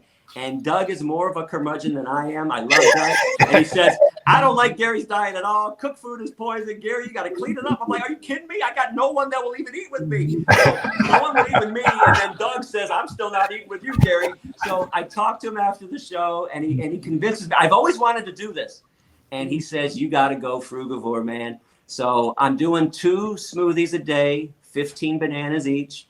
I'm also eating 2 to 4 cucumbers as soon as I get back from my morning workout, or 4 colored peppers. I'm also doing a couple heads of lettuce, and I'm just like a crazed bunny rabbit. You should see me. I wash everything. I'm just shoving it into my mouth. One of these days, I'm going to do a video of me eating after the gym. It's just shoving everything down because I love nutrition these days. My body lives on nutrition. And now it tastes great to me. Other people be like, oh, I need some dressing on there. There's the fat, by the way, right? Right, of course. Some fat on everything. Stop putting fat on everything. So I do think health is a great angle, and vegans can be healthy, but you're not going to be healthy in the long run if you're living off of mock meat. Use that stuff sparingly at the beginning. Yeah, it's fun. And listen, I had my fun for 20 years. My treat for traveling to 31 states, I got to eat at all the vegan joints all over the nation. I was like, oh my God, I would order 5 sandwiches. Give me this Philly cheesesteak. Give me this mock steak. Give me this bucket of fake chicken wings. I was eating them. But you know what? I wasn't feeling great in 2014 anymore, because I was a long-time vegan. I said, something's wrong. And that's when I figured out, get rid of the fat, and I'm glowing. I'm even going to show up. This is a 55-year-old man right here. Wow. 55-year-old man. This is built on bananas right now. I gained 5 pounds this week. And I've always wanted to get extra calories. I've been stuck at 2,000. The reason that we choose bananas for the frugivore diet, bananas are 100 calories per. So now I'm getting 3,000 calories. Plus, I'm getting extra calories from the cucumbers, from the lettuce, and from the peppers, plus the hemp protein. I now just added 1,500 calories to my diet, and I'm stronger at the gym this week. I'm lifting more this week. I feel bigger and better. I feel great. You guys don't have to go this route, but trust me, reduce the fat. Reduce the fat. How do you feel about more bananas in your diet? No, I can't eat bananas at all, but I eat not half as you, Gary, but I'm very conscious about what we eat at home. And I'm always disturbing Joey, because Joey is like a kid. Yeah, Gary, I'll be honest. I'm terrible. Possibles, beyond. He has all these in his. I've gotten better. But like, honestly, I'll be completely honest here. No, I make food for him take it home because I feel bad. Most people are the same, man. Most people do it. Don't be that hard on yourself. Everybody's doing it. Every vegan I know in Michigan does it. Every vegan I ever run into, that's all they do is eat the mock meats. Yeah. Or pizzas, vegan pizzas and vegan pastas, all the empty carbohydrates, too much bread. And listen, I love bread, and all that shit tastes great because it's empty carbohydrates taste great and fat tastes great. But you're not going to feel great in the long run is what I'm saying. Just keep an eye on this and make sure to exercise too, everybody. Yeah. Exercise is important. Every day I'm at the gym, and if I'm not at the gym, I'm doing a 90-minute to 3-hour walk. Wow. Got to stay active, got to stay fit. And keep in mind, I always had to look this part too. I love working out, but I had to work out extra so that people in the classroom, we live in a superficial world. All the guys would always say, hey man, wow, you're a pretty big vegan. I didn't know vegans could be that big or that fit. And in my head, I'm going, you fucking simple-minded dickhead. Like I gotta get up at 5 a.m. and bust my ass just so you'll listen to me more today, which I did. And I did every day. Even when I had 6 lectures, I actually got up at 3:30 in the morning to get to the gym by 5 o'clock so I could get to the 7:30 class. I mean, it was crazy what I had to do for the animals, but I would always do it for them. But you don't play hockey, do you? Do you play hockey? Get rid of the oil, everybody. The oil's got to go. And this whole thing about good oil, there's no good oil. Like there's no good cigarettes. Right. It doesn't exist. It's an absolute myth. Fat is bad for your body. Gary, do you play hockey? I used to when I was a kid. Yeah, I figured you're from Detroit, and I played hockey my whole life. Actually, I got a Steve Yzerman jersey in my closet right now because I grew up a Red Wings fan. I played till I was 13, from like 8 to 13 on a travel team. In fact, in 2013, on our last travel year, we went to Lake Placid. Okay. And we got into a tournament nationwide, and we came in 2nd place. And we really didn't lose. We ended up tying. It was based on points. We needed one more goal. We ended up tying that last game 1-1. I was a goalie, by the way. Oh, cool. Really good workout. Really good workout. Sometimes I wish I never stopped, because maybe I could have exposed all the veganism more if I was a professional athlete. But then again, maybe I never would have been on the right path to find veganism if I would have stayed that. There is a professional hockey player that's a vegan. His name is Andres Athanasiou. Boom. You did it, John. Congratulations. He was on the Wings for a while. He was on the Red Wings for a while. I thought there was a couple. And by the way, there's several in all the major sports. I don't remember their names anymore. But there's a lot of vegan athletes out there for anybody who thinks you can't. Well, I'll just ask this question now too, because I wanted to do it. Do you think celebrities are doing enough? We see people like Joaquin Phoenix, Lewis Hamilton, the F1 driver, is a big vegan. Ariana Grande, Woody Harrelson, Natalie Portman. So you see bits and pieces of things they're doing, but if they were out there even more and more, I mean, people follow them, right? People follow athletes. They follow celebrities. What can they do? Billie Eilish is doing a lot. Can they do more? We live in a superficial world. I think it's important. And Paul McCartney, everybody should be speaking out more and louder. But it's tough to work with celebrities. Something else I found out, I was told in the 90s, and it's true, they'll never give money to the cause. They'll lend their voice at times. They'll lend their image at times, but never giving enough. Like wow. Paul McCartney's got $980 million. My God, man, would you start running advertisements to offset McDonald's? There should be an ad right after McDonald's from Paul McCartney about becoming vegan and living the vegan lifestyle. Now, here's my problem with celebrities, though. A lot of them are wishy-washy. Same thing with athletes, right? I don't even trust anymore when I hear that some famous person became vegan, because then I always hear a year or two later, guess who's not vegan anymore? And then it discourages people. So it's such a tough thing to deal with. I want their voice. Here, I defended Beyonce years ago. I was like the only person. Had to be in 2017 when I was still online for a second. And she went on one of the morning shows after she had a baby and said, I've been vegan for the last 9 months because I just had a baby, and this is why I look so good. My skin is glowing. I feel great, and I look healthy. And online, everybody attacked her. Oh, she wears fur. Oh, she's not a true vegan. And I said, hang on, guys. How many times do you turn on the news, turn on a TV show, a movie, and there's something horrible about animals, people eating meat, making jokes, and you always wish, like I do, man, couldn't they say something nice about veganism? Why couldn't they just, here she is saying something nice. You know how many young girls idolize Beyonce that are, oh my God, I want healthy skin. I want to look as good as Beyonce. And you guys are attacking her. And listen, she never said she was the queen vegan. She's the queen bee. She never said, hey, I'm this huge vegan spokesperson. She just said, I've been doing vegan after my birth because I gained weight, and in order to get back into perfect shape, I became vegan. I defended her. I think it was bullshit to attack her. So I do like when they speak out and say something nice, because people listen. But it also irks me to know, and I'll give you one celebrity that just ticks me off. Drew Barrymore had been vegan for 15, maybe 20 years. In 2002, she said, oh, it's too difficult. Now, this is what kills me. Drew Barrymore's got to have about $200-300 million. What the fuck you mean it's too difficult? And even if it is, by the way, you're rich enough, you could hire a chef with a portable kitchen to follow you around and make you food all day long. That's how wealthy you are. What do you mean? And she lives in LA. There's a vegan restaurant on every block. I know.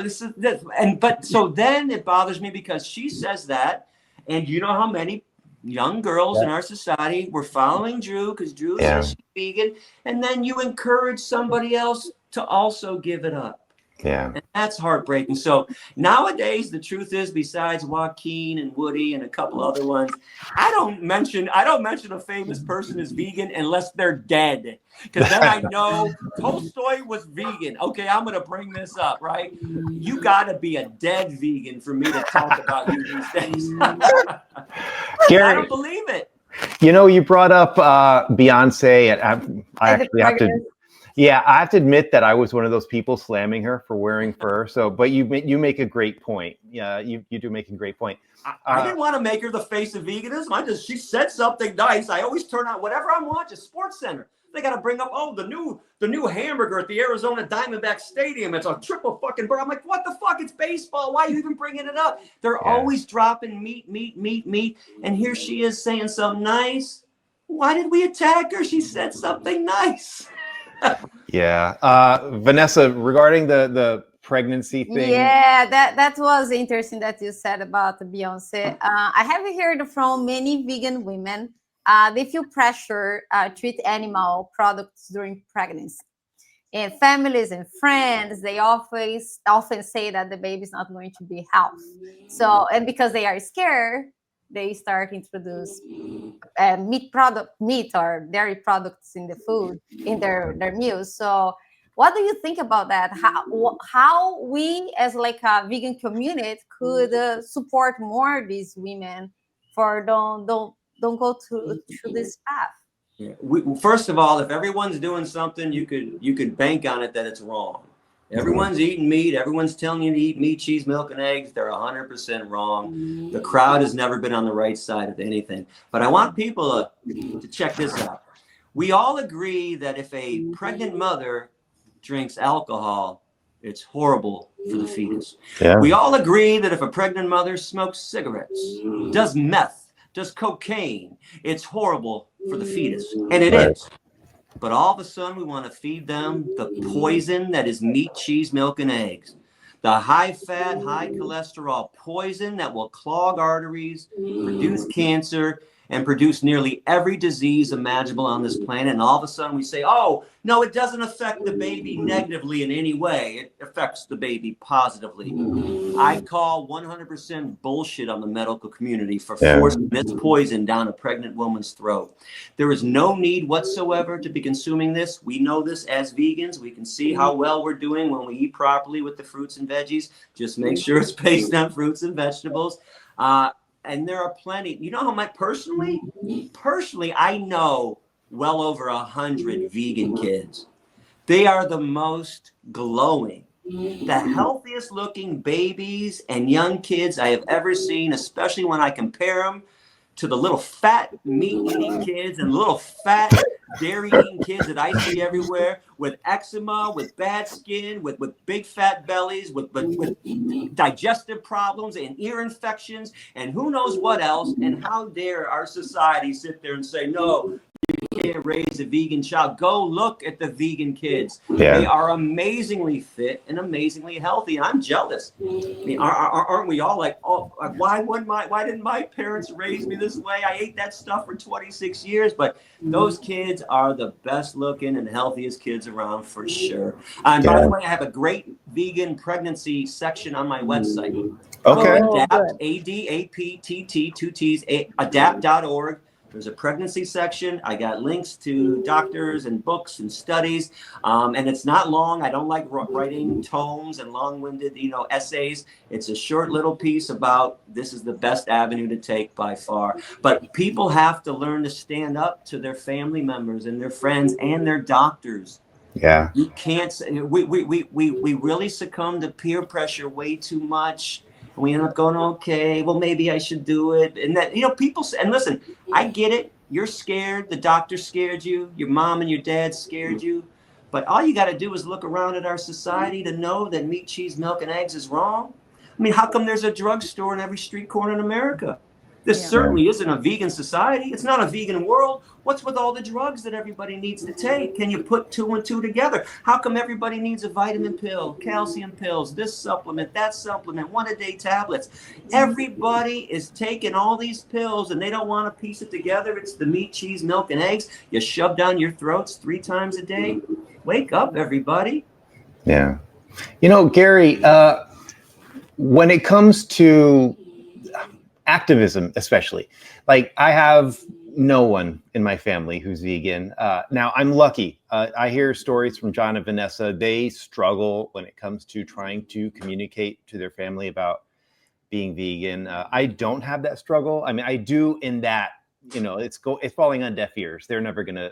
Maybe my niece Mallory might. I honestly think that she has it in her.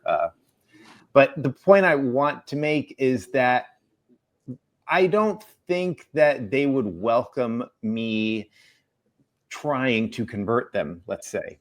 And I think that there are a lot of people, it depends on personality, but a lot of people are kind of put off by some of the more confrontational activism. And, John, Vanessa, and I, we've had little debates about it because I feel that some people, that's not the right approach. It wouldn't have worked on me. I actually became vegan because of the kindness of others. If someone went to my face, talking shit about me eating fried chicken, for example, I don't know if that would have had the same effect as what happened to me, where someone was kind. Do you think that sometimes some activists go too far, and for certain people, it might actually make them go the opposite way, though, where they're less likely even to go vegan? Or do you think I'm full of shit?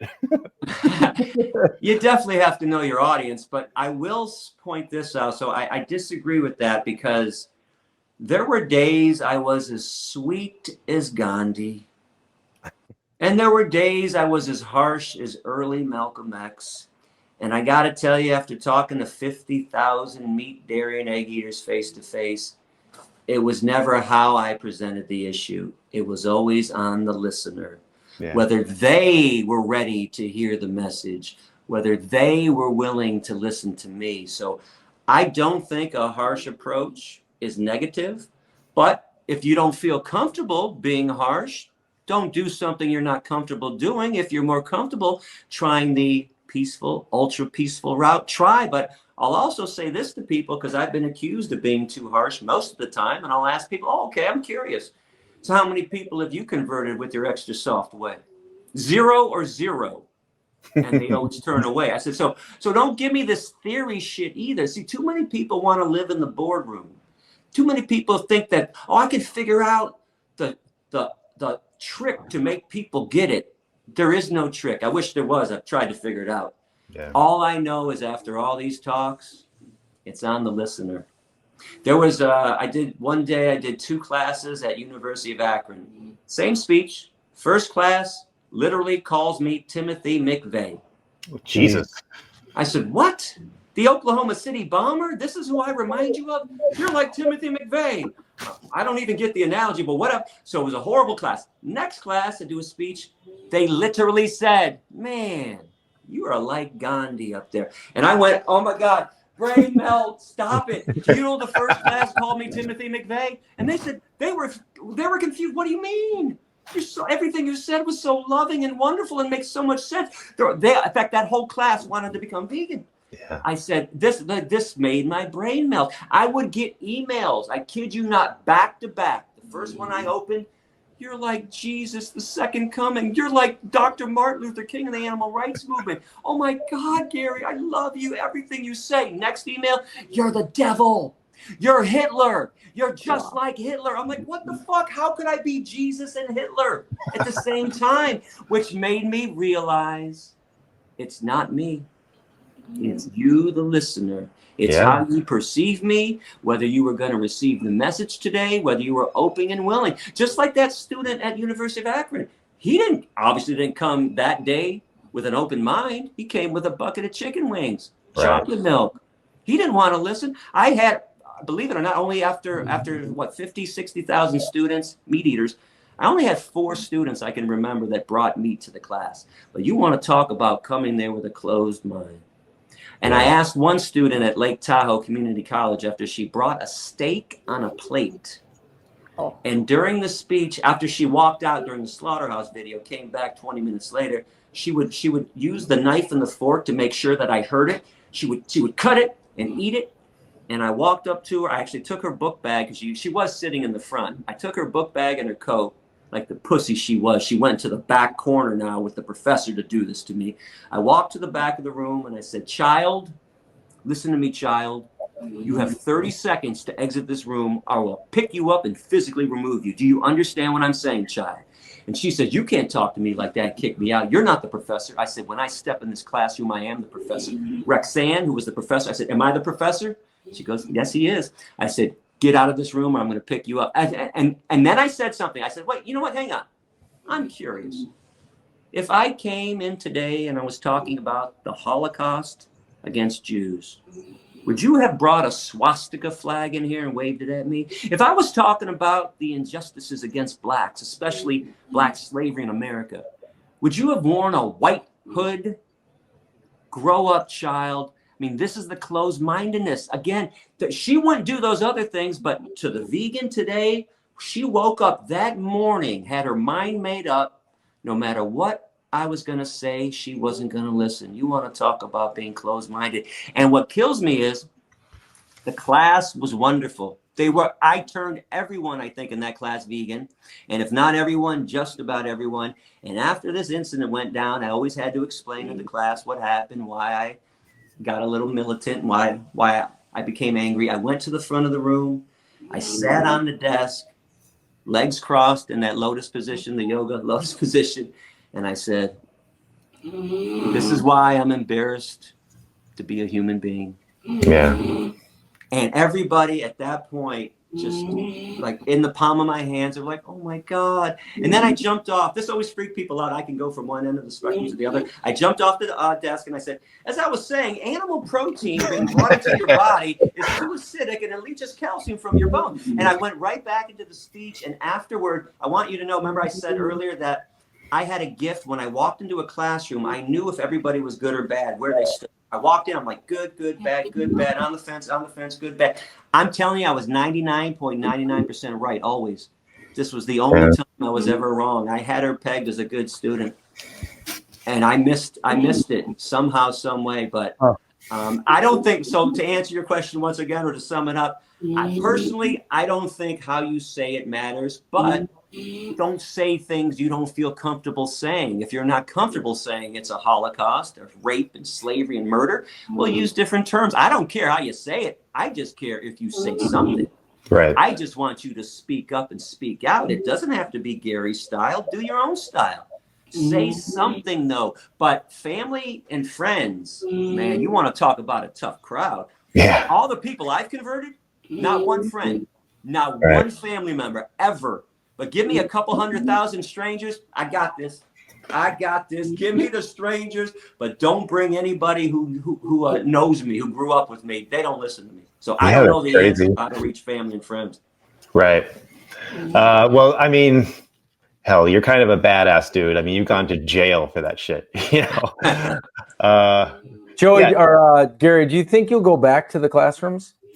You know what? At this point, I don't. I gotta tell you, I think it ran its course. It's still, education's the best form of activism.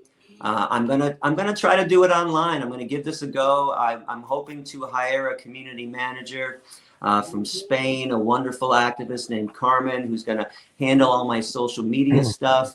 And I'm gonna try to blow up on the online world. I'm gonna try to get on some podcasts that would be legendary, like Joe Rogan or Sam Harris. I always felt like I can debate anybody. I think twice debated Ted Nugent before, and Ted Nugent became scared of me. Wow, that's saying a lot. He's a maniac. Was a maniac. Nugent is a bully. Ted Nugent's a bully. So you know what my specialty was? I bully bullies. Yeah. Piers Morgan would be a good one. Piers Morgan.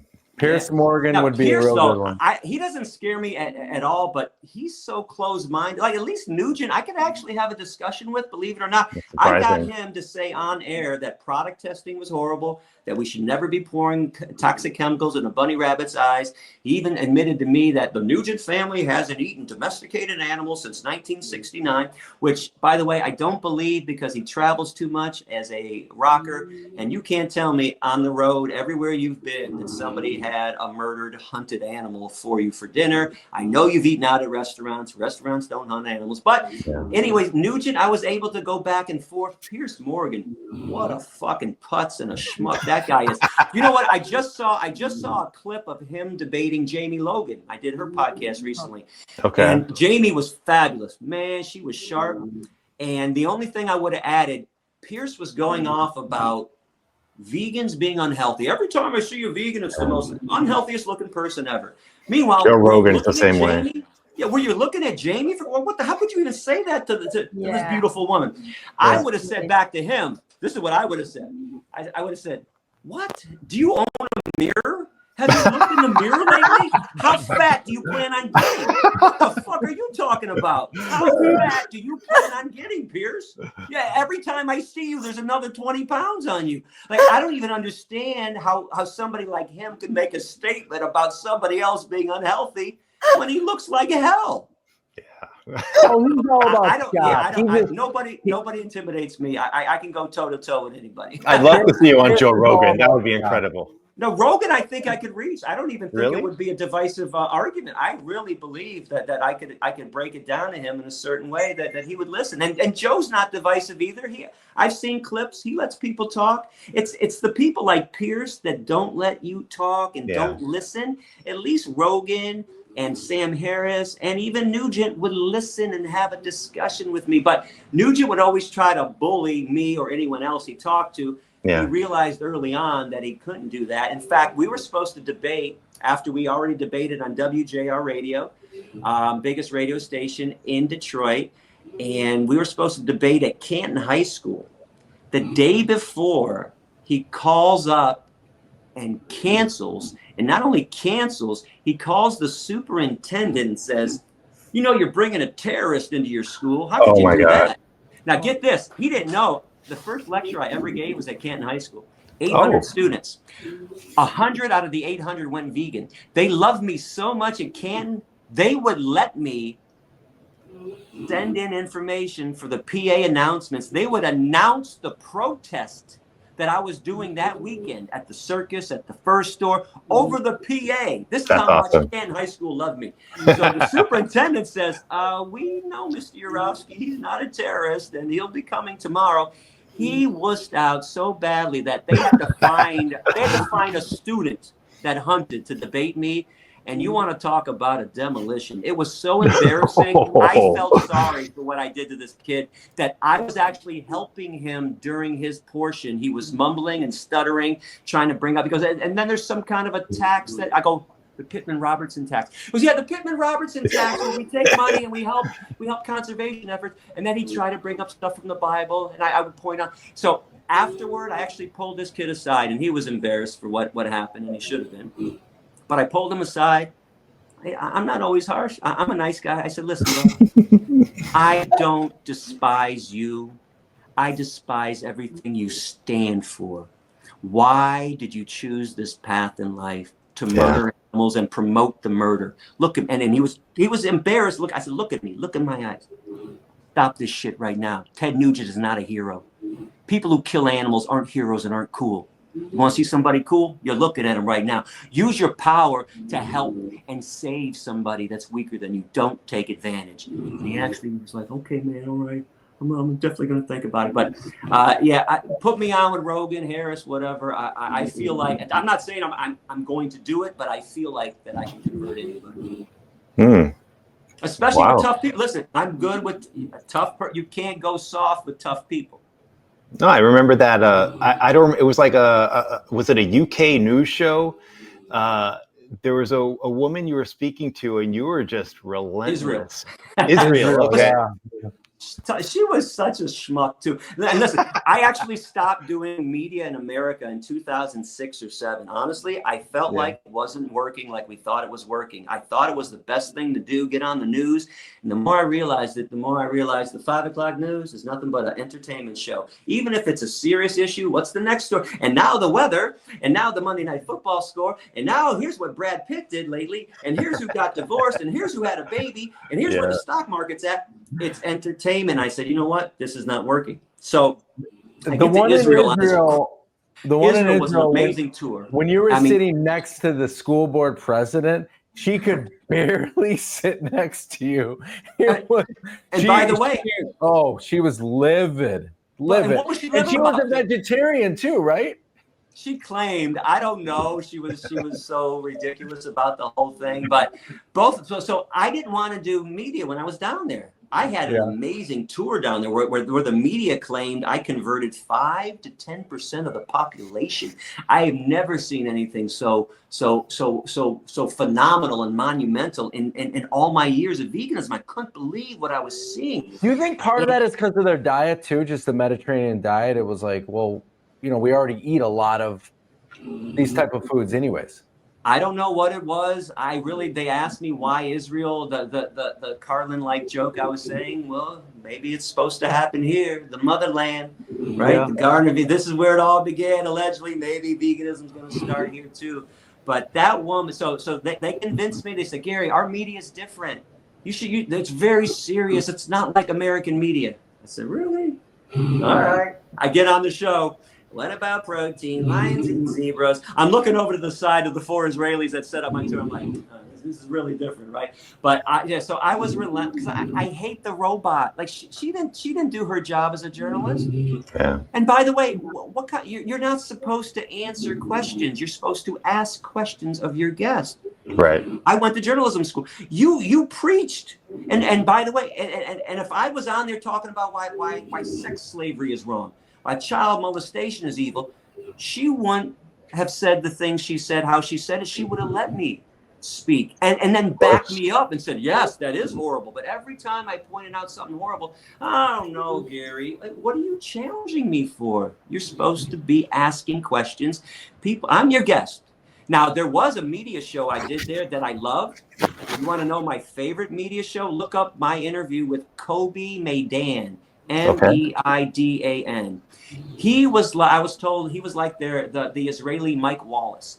It was a serious I saw that show. one. It was on the round table, right? Yes, and he listened. Yeah. And even though a lot of his questions were trite, ask me whatever you want, just shut up and let me answer. And you know that I converted that guy, and I can tell you when it was at the point. I saw it in his eyes too, when he actually said to me, "Isn't there a nice way to kill?" And I said, "Yeah, there's a nice way to kill. How about not killing?" And it hit him. And I know this for a fact. Now, most people don't know, like Wheel of Fortune or a lot of shows that are half-hour shows, they don't shoot them daily. They shoot them all day Monday or all day Tuesday, and then they run them all week, right? So he had scheduled 5 other interviews that day. I was the first. After I finished with him, he went to my friend Parental, the Israeli activist that runs the Freedom Farm Sanctuary, and he says to her, "Gary just blew my mind. I just canceled all my other lectures and I have to go home and think about what he just said." Wow. And then the following day he calls her and he says, "I'm in, I'm vegan." He's right about everything. So if you listen, it makes sense. But like the woman I interviewed with, she didn't listen. She didn't care. She challenged me. She didn't want to hear my answers. She thought she had all the answers. Yeah. Yeah, I'm sure you deal with that a lot too. Yeah, it's tough. And listen, it builds. And if people wonder why I do become militant at times, man, you go sit in front of 60,000 meetings and say, "What about God?" 10,000 times. Didn't God say it was okay? What about protein, Gary? Where do I get my protein? Like the dumbest shit I got to hear over and over and over again. The plants have feelings one. That one gets to me the most. That became really popular near the end of my lecture tour, 2012, 13, 14. And nowadays I have a funny one too. You know how they always ask us, well, if a dog was drowning and a baby was drowning, who would you save? So now I say, well, if a dog was drowning and a carrot was drowning, who would you save? Would you jump in and get the carrot out of the water? Oh my God, the tomato's floating. It's going to go under soon. Like, listen, give people stupidity when they give you stupidity. You can't be eloquent with stupidity. Now, if there's a serious question, and listen, sometimes I would get a serious question about plants, and I can tell. Use your vegan radar. I got the radar. I'm like, wait a second, this is a serious question. And then I'd say, okay, let me explain sentience to you. There's no central nervous system in a plant. Right? They don't suffer. They don't feel. Of course, they respond to stimuli. Well, yeah, they need sunlight. They need water. Of course, they would. That doesn't mean that they suffer. Then there were times when it was sarcastic. Here's a great one that I used to do. I would look outside. Now you have to have a tree present to do this. I'd say, "Hang on a second. I'm going to run outside real quick," and I'd go outside by the tree and I'd kick the tree, and then I'd kick it again. And kick it again to make sure they saw me kicking it. I said, and now walk up to the window and say, "How come nobody ran outside and told me to stop kicking the tree? Yeah. I thought you said the trees were alive." Because if I was kicking a dog, kicking a child, if I was throwing rocks at a bird, you'd be screaming and yelling, hey, what are you doing, man? Yeah. But so as we know, it's people that bring this up literally, besides the few serious questions, they don't give a shit about plants, just like they don't give a shit about cows, pigs, chickens, and turkeys. Yeah. They spend their time trying to catch us in some contradiction. And here's another one that's coming up. Let me break this down for people. You hear about the crop deaths. What about the animals that die when you guys eat crops? Well, first of all, 50% of all the crops on the planet are for meat, dairy, and egg industries. What are you talking about? You guys are just as responsible, and you guys never eat fruits and vegetables and other things from crops either. So I'll be honest. Yeah, there are crop deaths. but everything being equal. Okay, you cause the same amount, I cause the same amount. I drive a car, you drive a car. I live in a house, you live in a house or an apartment, right? We all cause the same amount of pain on this planet, same amount of suffering because of being alive, but vegans still go a step further and say, we're going to take it to another notch, another level. Yeah. We're going to not harm cows, pigs, chickens, and turkeys, the most abused, the most oppressed beings on this planet. We're going to spare the lives of billions and trillions of animals. So veganism is always the better avenue to take no matter what. Don't let people get away with that crop death shit either. And again, you could also point out, you don't give a shit about the pheasants and the locusts that are being killed there, just like you don't give a shit about the cows, pigs, chickens, and turkeys. I don't like the disingenuousness of meat, dairy, and egg eaters. You guys don't care. And even if I gave you or even if somebody told me, Gary, you were harsh, you were too harsh, I started saying over the years, so if I was really sweet, because I'll do it right now, if I got on my knees right now, would you change? Right. And they'd smirk and smile and turn. I said, so don't bring up this shit. It wasn't me being harsh. There's nothing I could have said that'll make you change, because I'll do it. Tell me what to say and do, and I'll do it so you become vegan. Tell me. Right. Never had an answer. Never had a comeback. Yeah. Well, Gary, we want to be respectful of your time. It's been like 2 hours. I'm sure you're hungry too. I got to tell you, this was spectacular, man. I love this. I got to share this with everybody. I was in a good flow for this one, man. You really were. Wow. This has been great. I mean, we'll keep going, but I don't know how hungry you are if you want to. It's definitely time to make my 15 banana smoothie. So we're going. But I definitely want to do this again, maybe later in the year. Was this live or is this on recording? We're going to be posting this probably in about a week. Okay. Post it sooner, man. This is good shit. I got to share with people. we're gonna share it quickly. I want to ask you one other question. During your times out there doing lectures, doing all your activism, is there a story that maybe you never told, like something that just was so powerful, sometime, or maybe you only told a few times, maybe when you were like scared for your safety, or just something that was just a crazy story that happened? God, I got so many. I don't know which one to pick. I don't know if it's scared for my safety. Can I just pick a pretty entertaining moment, at least in my eyes? It's when I decided, I think it was my third arrest for civil disobedience. I decided, as I was in the courtroom in the front row, waiting for the judge to come in, I decided that it was pretty absurd that people stand up for judges when they come in the courtroom. What the fuck is this? Who are they? I'm standing up for them. And as I'm sitting there debating this, who are they, Your Honor? What kind of shit is that, Your Honor? What makes them honorable? I thought to myself, who would you stand up for? And the only person at that time, this is in the mid to late 90s, the only person I could think of was Nelson Mandela. And he wasn't vegan, but the man stayed in prison for 27 years for what he believed in. I respect the shit out of that. I only did 77 days. So I said, if Mandela came in the room, I would stand up and honor him for what he did for his cause. So as the judge, Bradfield, comes in, the bailiff says, everybody rise for the Honorable Judge David Bradfield. I'm in the front row like this. I don't move.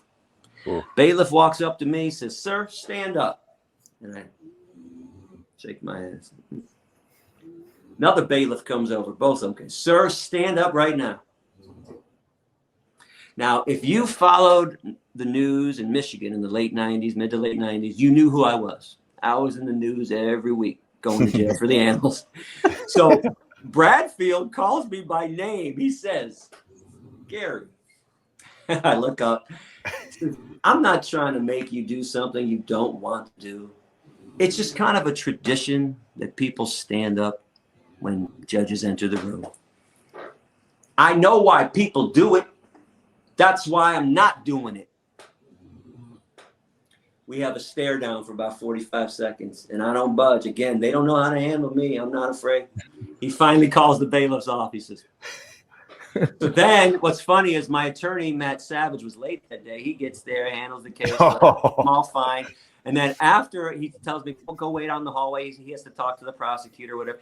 He comes out in the hallway. He says, did you not stand up for the judge today? I said, and not only did I not, I will never stand up for another judge. He goes, okay, from now on, when I'm representing you, you're going to stay in the hallway until court starts, and then I'm going to come get you and bring you in afterward. But I liked being defiant because, and not just to be a dick, because again, what is the point of, why do we honor judges? What have they done that's so honorable? Now, I'm going to piggyback on this. I was before Bradfield again for something else, and he tried to lecture me about me getting arrested. He goes, it's not that I disagree with what you believe in, Gary. It's how you went about it. You broke the law. I said, how dare you? And I'm bringing this up for a point. He was black. I said, how dare you sit up there as a black judge and tell me that I shouldn't have broken the law? The only reason you're up there as a black judge because activists in the 60s and 70s broke laws to give you better treatment. How dare you be so obtuse? He goes, $50 fine. Get him out of the courtroom. Wow. He knew I was right. Don't give me some bullshit that it's not about breaking laws. Are you kidding me? The black activists, Black Panther, they inspired me too when I started getting active. I'm like, man, I'm going to be like these black activists. This is great shit. So the closed-mindedness of people, the short memory span, and we don't remember what we used to do. And for the people that call me a criminal, oh, he's a criminal, he's a terrorist. Well, if I'm a criminal, Dr. Martin Luther King's a criminal, Gandhi's a criminal. Are you kidding me? They went to jail way more than I ever did.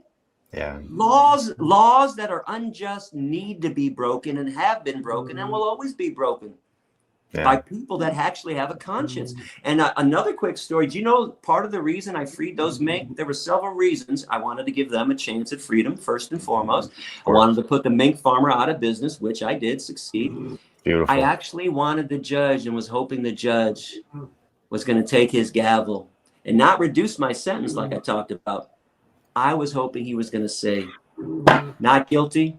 I cannot find this man guilty for committing a random act of kindness and compassion, for helping innocent beings escape their torment. He gave me the same trite line. Yeah, I know. It's not that I disagree, Gary. It's how you went about it, and you broke the law, so I have to punish you. And I didn't get to say it then, but in my head, I'm thinking, no, you don't. You don't. Be the first one. I do think some judge somewhere on this planet is going to take his gavel one day and say, I cannot find this ALF activist guilty for opening up the cages for all these innocent beings. And it's going to take somebody with a lot of courage to do that. But it's always happened throughout history. Some precedent has been set and will be set. Yeah. Gary, the big reason you're here is to promote Sasha Farm. You want to raise money for Sasha Farm. And I honestly didn't know about it until John reached out to you and you mentioned Sasha Farm. So I did my research. And like I said at the top of the show, we made, aside from individually, we made collectively a donation to Sasha Farm. And I guess since I'm assuming not a lot of people have heard of it, what can you tell us about it? And what would you say is a good reason for making a donation? First of all, it is Michigan's oldest and largest animal sanctuary. I've been going there for 30 years. It's been there for about 40 years. It's a paradise. It's a place where animals can be themselves. They're given a name. They're not tormented. They can do whatever they want to do. They want to sit under a tree today because it's too hot. They can do it. They want to go inside the barn because it's cold or windy. They can do it. Keep in mind, if you do visit, just make sure you can't force them to play and come up with you. You can lure them like I do. You can bring apples and carrots. Always a good way to get animals over there. And it's so tremendous to be able to see and pet the animals that as vegans we're always saving, always talking about. I've noticed that most vegans never go visit a sanctuary. Go see the cows and the pigs. Go see how they really are. There's another thing that always upset me in our society was when people would say, oh, cows are stupid, pigs are stupid, chickens are dumb. And then I would say to people, I'm just curious, how many chickens do you know? Yeah. How many cow friends do you have? Because I literally have hundreds of cow and pig and chicken friends over the years, and they're nothing like you described. They like a belly rub just like your dog. They like their ears scratched just like your dog. They like a treat just like your dog. And sometimes just like your dog, they don't want to be messed with. They want to go sit over there somewhere else. So it's a great place to see these animals, experience how they truly are. It was always the Garden of Vegan to me, the Garden of Eden. It was a place where I can decompress over the years, and I did. And it would break my heart if something horrible happened, like it closed down. I'm not trying to scare people, but what happened was one of the owners passed away, and then the other owner wanted to retire and is demanding that we pay him for the 50 acres of land that it's on. This is the problem we ran into. Yeah. And we contacted a real estate agent, and unfortunately $675,000 is a fair price for 50 acres of land located in Manchester, Michigan. So that's why we're behind the 8 ball on this. We need to raise that money to purchase the property. We got into a land contract, so we're okay for 5 years as long as we keep bringing in money. But Sasha has always brought in about $250,000 a year, which is what we need to run the place. I want people to know I do not receive compensation for this. I'm doing this out of the kindness of my heart because it's a place I've gone to for 30 years. I'm acting as their ambassador. We only pay Shara Jones a salary of $50,000 a year. There's a couple part-time workers that get $21. Everyone else is a volunteer, and we need funds. We need money to pay off the former owner. So please send whatever you can. And please, if you're in the area, go out there, check it out. It really is a great place. They have events throughout the summer, the spring social, which I am always at. If anybody wants to see me, hang out with me, shoot the shit with me, make sure you go to the spring social once a year. There's plenty of other events. Go to their website, sashafarm.org. And for your local sanctuary too. I don't want to, take money away from them. If you're like, well, Gary, there's one nearby, you know what? Help the sanctuary. I don't care. Because right now, sanctuary success falls on the vegan community. Yeah. This is on us. Now, to me, it should be on the meat, dairy, and egg eaters. There should be a tax. Like you should be taxed for the abuse and the murder you caused, where all that money goes to the sanctuary. Absolutely. But that ain't going to happen. It's on us. If we're going to tell people to be nice to animals, animals are going to need a place to stay. And there's too many people thinking, oh, it's not money well spent. I could spend it, somewhere else better. No, you can't. There's only a few thousand cows on this planet that have escaped the hellholes that we've created. Yeah. And we have the audacity to go, well, I don't know, I could send my money over here. You go look at that cow's eyes and say, I'm sorry, 20 years of hay for you, buddy. It's too much. They deserve everything, no matter how much it costs. They deserve everything. And volunteer at your local sanctuary. They always need help. You got to clean up after them, right? You got to feed them. You got to build fences and do all these other things to keep them safe. So help your local sanctuary. Volunteer at your local sanctuary, donate to your local sanctuary, and if you can, I would really appreciate it if you donated to Sasha Farm as well. Michigan's oldest and largest animal sanctuary. It is a paradise. I've been going there for 30 years. I'm so glad you're doing this because one of the most rewarding experiences I've done while, going shortly after I went vegan, I went to Portland, Oregon, because I was told that it's the most vegan city in the country. And I loved Portland, Oregon, but I saw that there was a farm sanctuary nearby, I believe near Eugene, Oregon, the Lighthouse Farm Sanctuary. And I ended up going there quite a few times during my trips to Portland. And it's just such an amazing experience, volunteering. And yeah, it sounds stupid, like shoveling shit is rewarding, but my God, it really was. And you're seeing firsthand what these cows are experiencing, feeling love for the first time from human beings. And then I went to the Kindred Spirits Farm Sanctuary in Ocala, Florida. Same thing. It's such a rewarding experience. These places are incredible. So I'm so glad you're doing this. It makes me happy to know that A, you're back, but B, also that you have this close tie to a farm sanctuary where these animals are feeling love from human beings, something they probably never experienced before. Yeah. And they never do. This is the whole thing. Like all the horrible things we do to them, maybe one of the worst things is we never let them experience the love that many of us are capable of giving. And it's really heartbreaking because when humans do extend love, which is rare, it's something special, man. I mean, I feel like if non-vegans would go to some of these sanctuaries, and also on a different note, if they would go to some of these slaughterhouses, go to both. More people would change. Do you know, I used to bring people there all the time, meat eaters, on purpose. And I'd say, go up to that pig. You go look in his eyes and say, it's okay to eat his flesh. And they'd all freak out and get mad and wouldn't even do it. I'm like, are you kidding me? That's why I brought you here. Go see him. Go look in his eyes. I had one person, here's something interesting. One person I brought there said to me, oh my God, I can't believe they really make those noises. And I said, what are you saying, Marcus? He goes, I thought it was cartoon stuff when the hens made that noise and the roosters crowed. I didn't really know they made those noises. This is how disconnected he thought they were made up cartoon noises. All the turkeys and the gobbling and all that. He didn't think they really did that.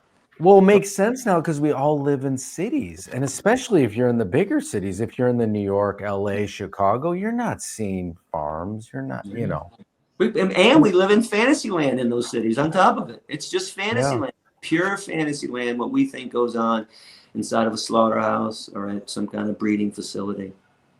Yeah. So I just want to make it, clear to all of our listeners. For everyone listening, please go to sashafarm.org. If you can, make a donation. On YouTube, you can see the URL right there scrolling at the bottom. And for those of you listening on Apple Podcasts, Spotify, whatever, it's sashafarm.org. Just please make a donation. It's an amazing, amazing place. And I do plan on going to that, what did you call it? The spring function, whatever. Spring social. Spring social, yeah. I would love to go. Yeah, I think you might see us there, I think. Yeah. How far is the drive from Chicago to Manchester? Oh, it's not far. I think it's 4.5, maybe 5.5 hours. It's outside of Detroit? Yeah. It's Manchester? actually 30 minutes from Ann Arbor. Okay. So if you kept going past Ann Arbor, it's about 30 minutes. I even want to tell you exit number 169. I'm going to go there so much. Yeah, it's actually it's close to Ann Arbor. Okay. So we're going to wrap it up. We've spoken for well over 2 hours. Gary, my God, thank you so much. I can't express to you enough just how much we're appreciative, not just for you being a guest on our show, but also for everything you do, man. I mean, it's incredible what you do and what you've sacrificed in your personal life to do what you do. There's no way we can say thank you enough, but I'm saying it now for all of us. Thank you, because it's really amazing, and we're all very grateful to you. Yeah, Gary, the energy and the passion that you put out it's contagious. It really is. And it really makes me think about how I can do more, outside of the podcast and outside of talking to my friends and family. I need to get out and, we thank you for coming on. We really appreciate it. By the way, the great side effect of all my preaching is not only do I turn meat, dairy, and egg eaters into vegans, I've been told I make vegans activists, which is also a huge victory because down here in Germany, you're either a Gary vegan or a Gary vegan activist, and it's both fantastic. It really is. Keep in mind, I can't do this all by myself. I need help, but everybody needs to do their part. For sure. All right, so I'll end it right here. That's a beautiful way to end it. So for Vegans Talking Shit, I'm Joey. I'm John. I'm Vanessa. And I'm Gary. Yes. Gary, I feel very honored to have you in our podcast. You for me was a legend, and I'm very happy to have you here today. I might cry. I think there's some tears coming. Capybara. So we're gonna bring you to Brazil. You have a place to stay whenever you want to go. I will show you the capybaras in the wild, the baby ones. You can try pet them. Some are nice. Some sometimes run away. But her parents have a farm. They have toucans flying in. Yeah. There's monkeys. It's beautiful. But we need to convert my parents, please. Oh, good luck with that. Yeah. Brazilian culture is very, very convert my parents because it's not a easy way. Even though I keep speaking, it's hard. Yeah.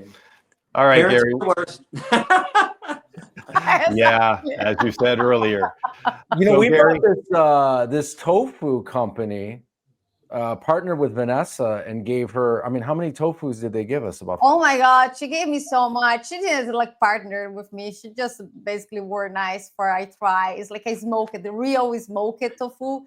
And the it's best tofu I've ever had in my life. Unbelievable. So are you have this tofu for you try if you were eating tofu in that time? I'm not eating tofu.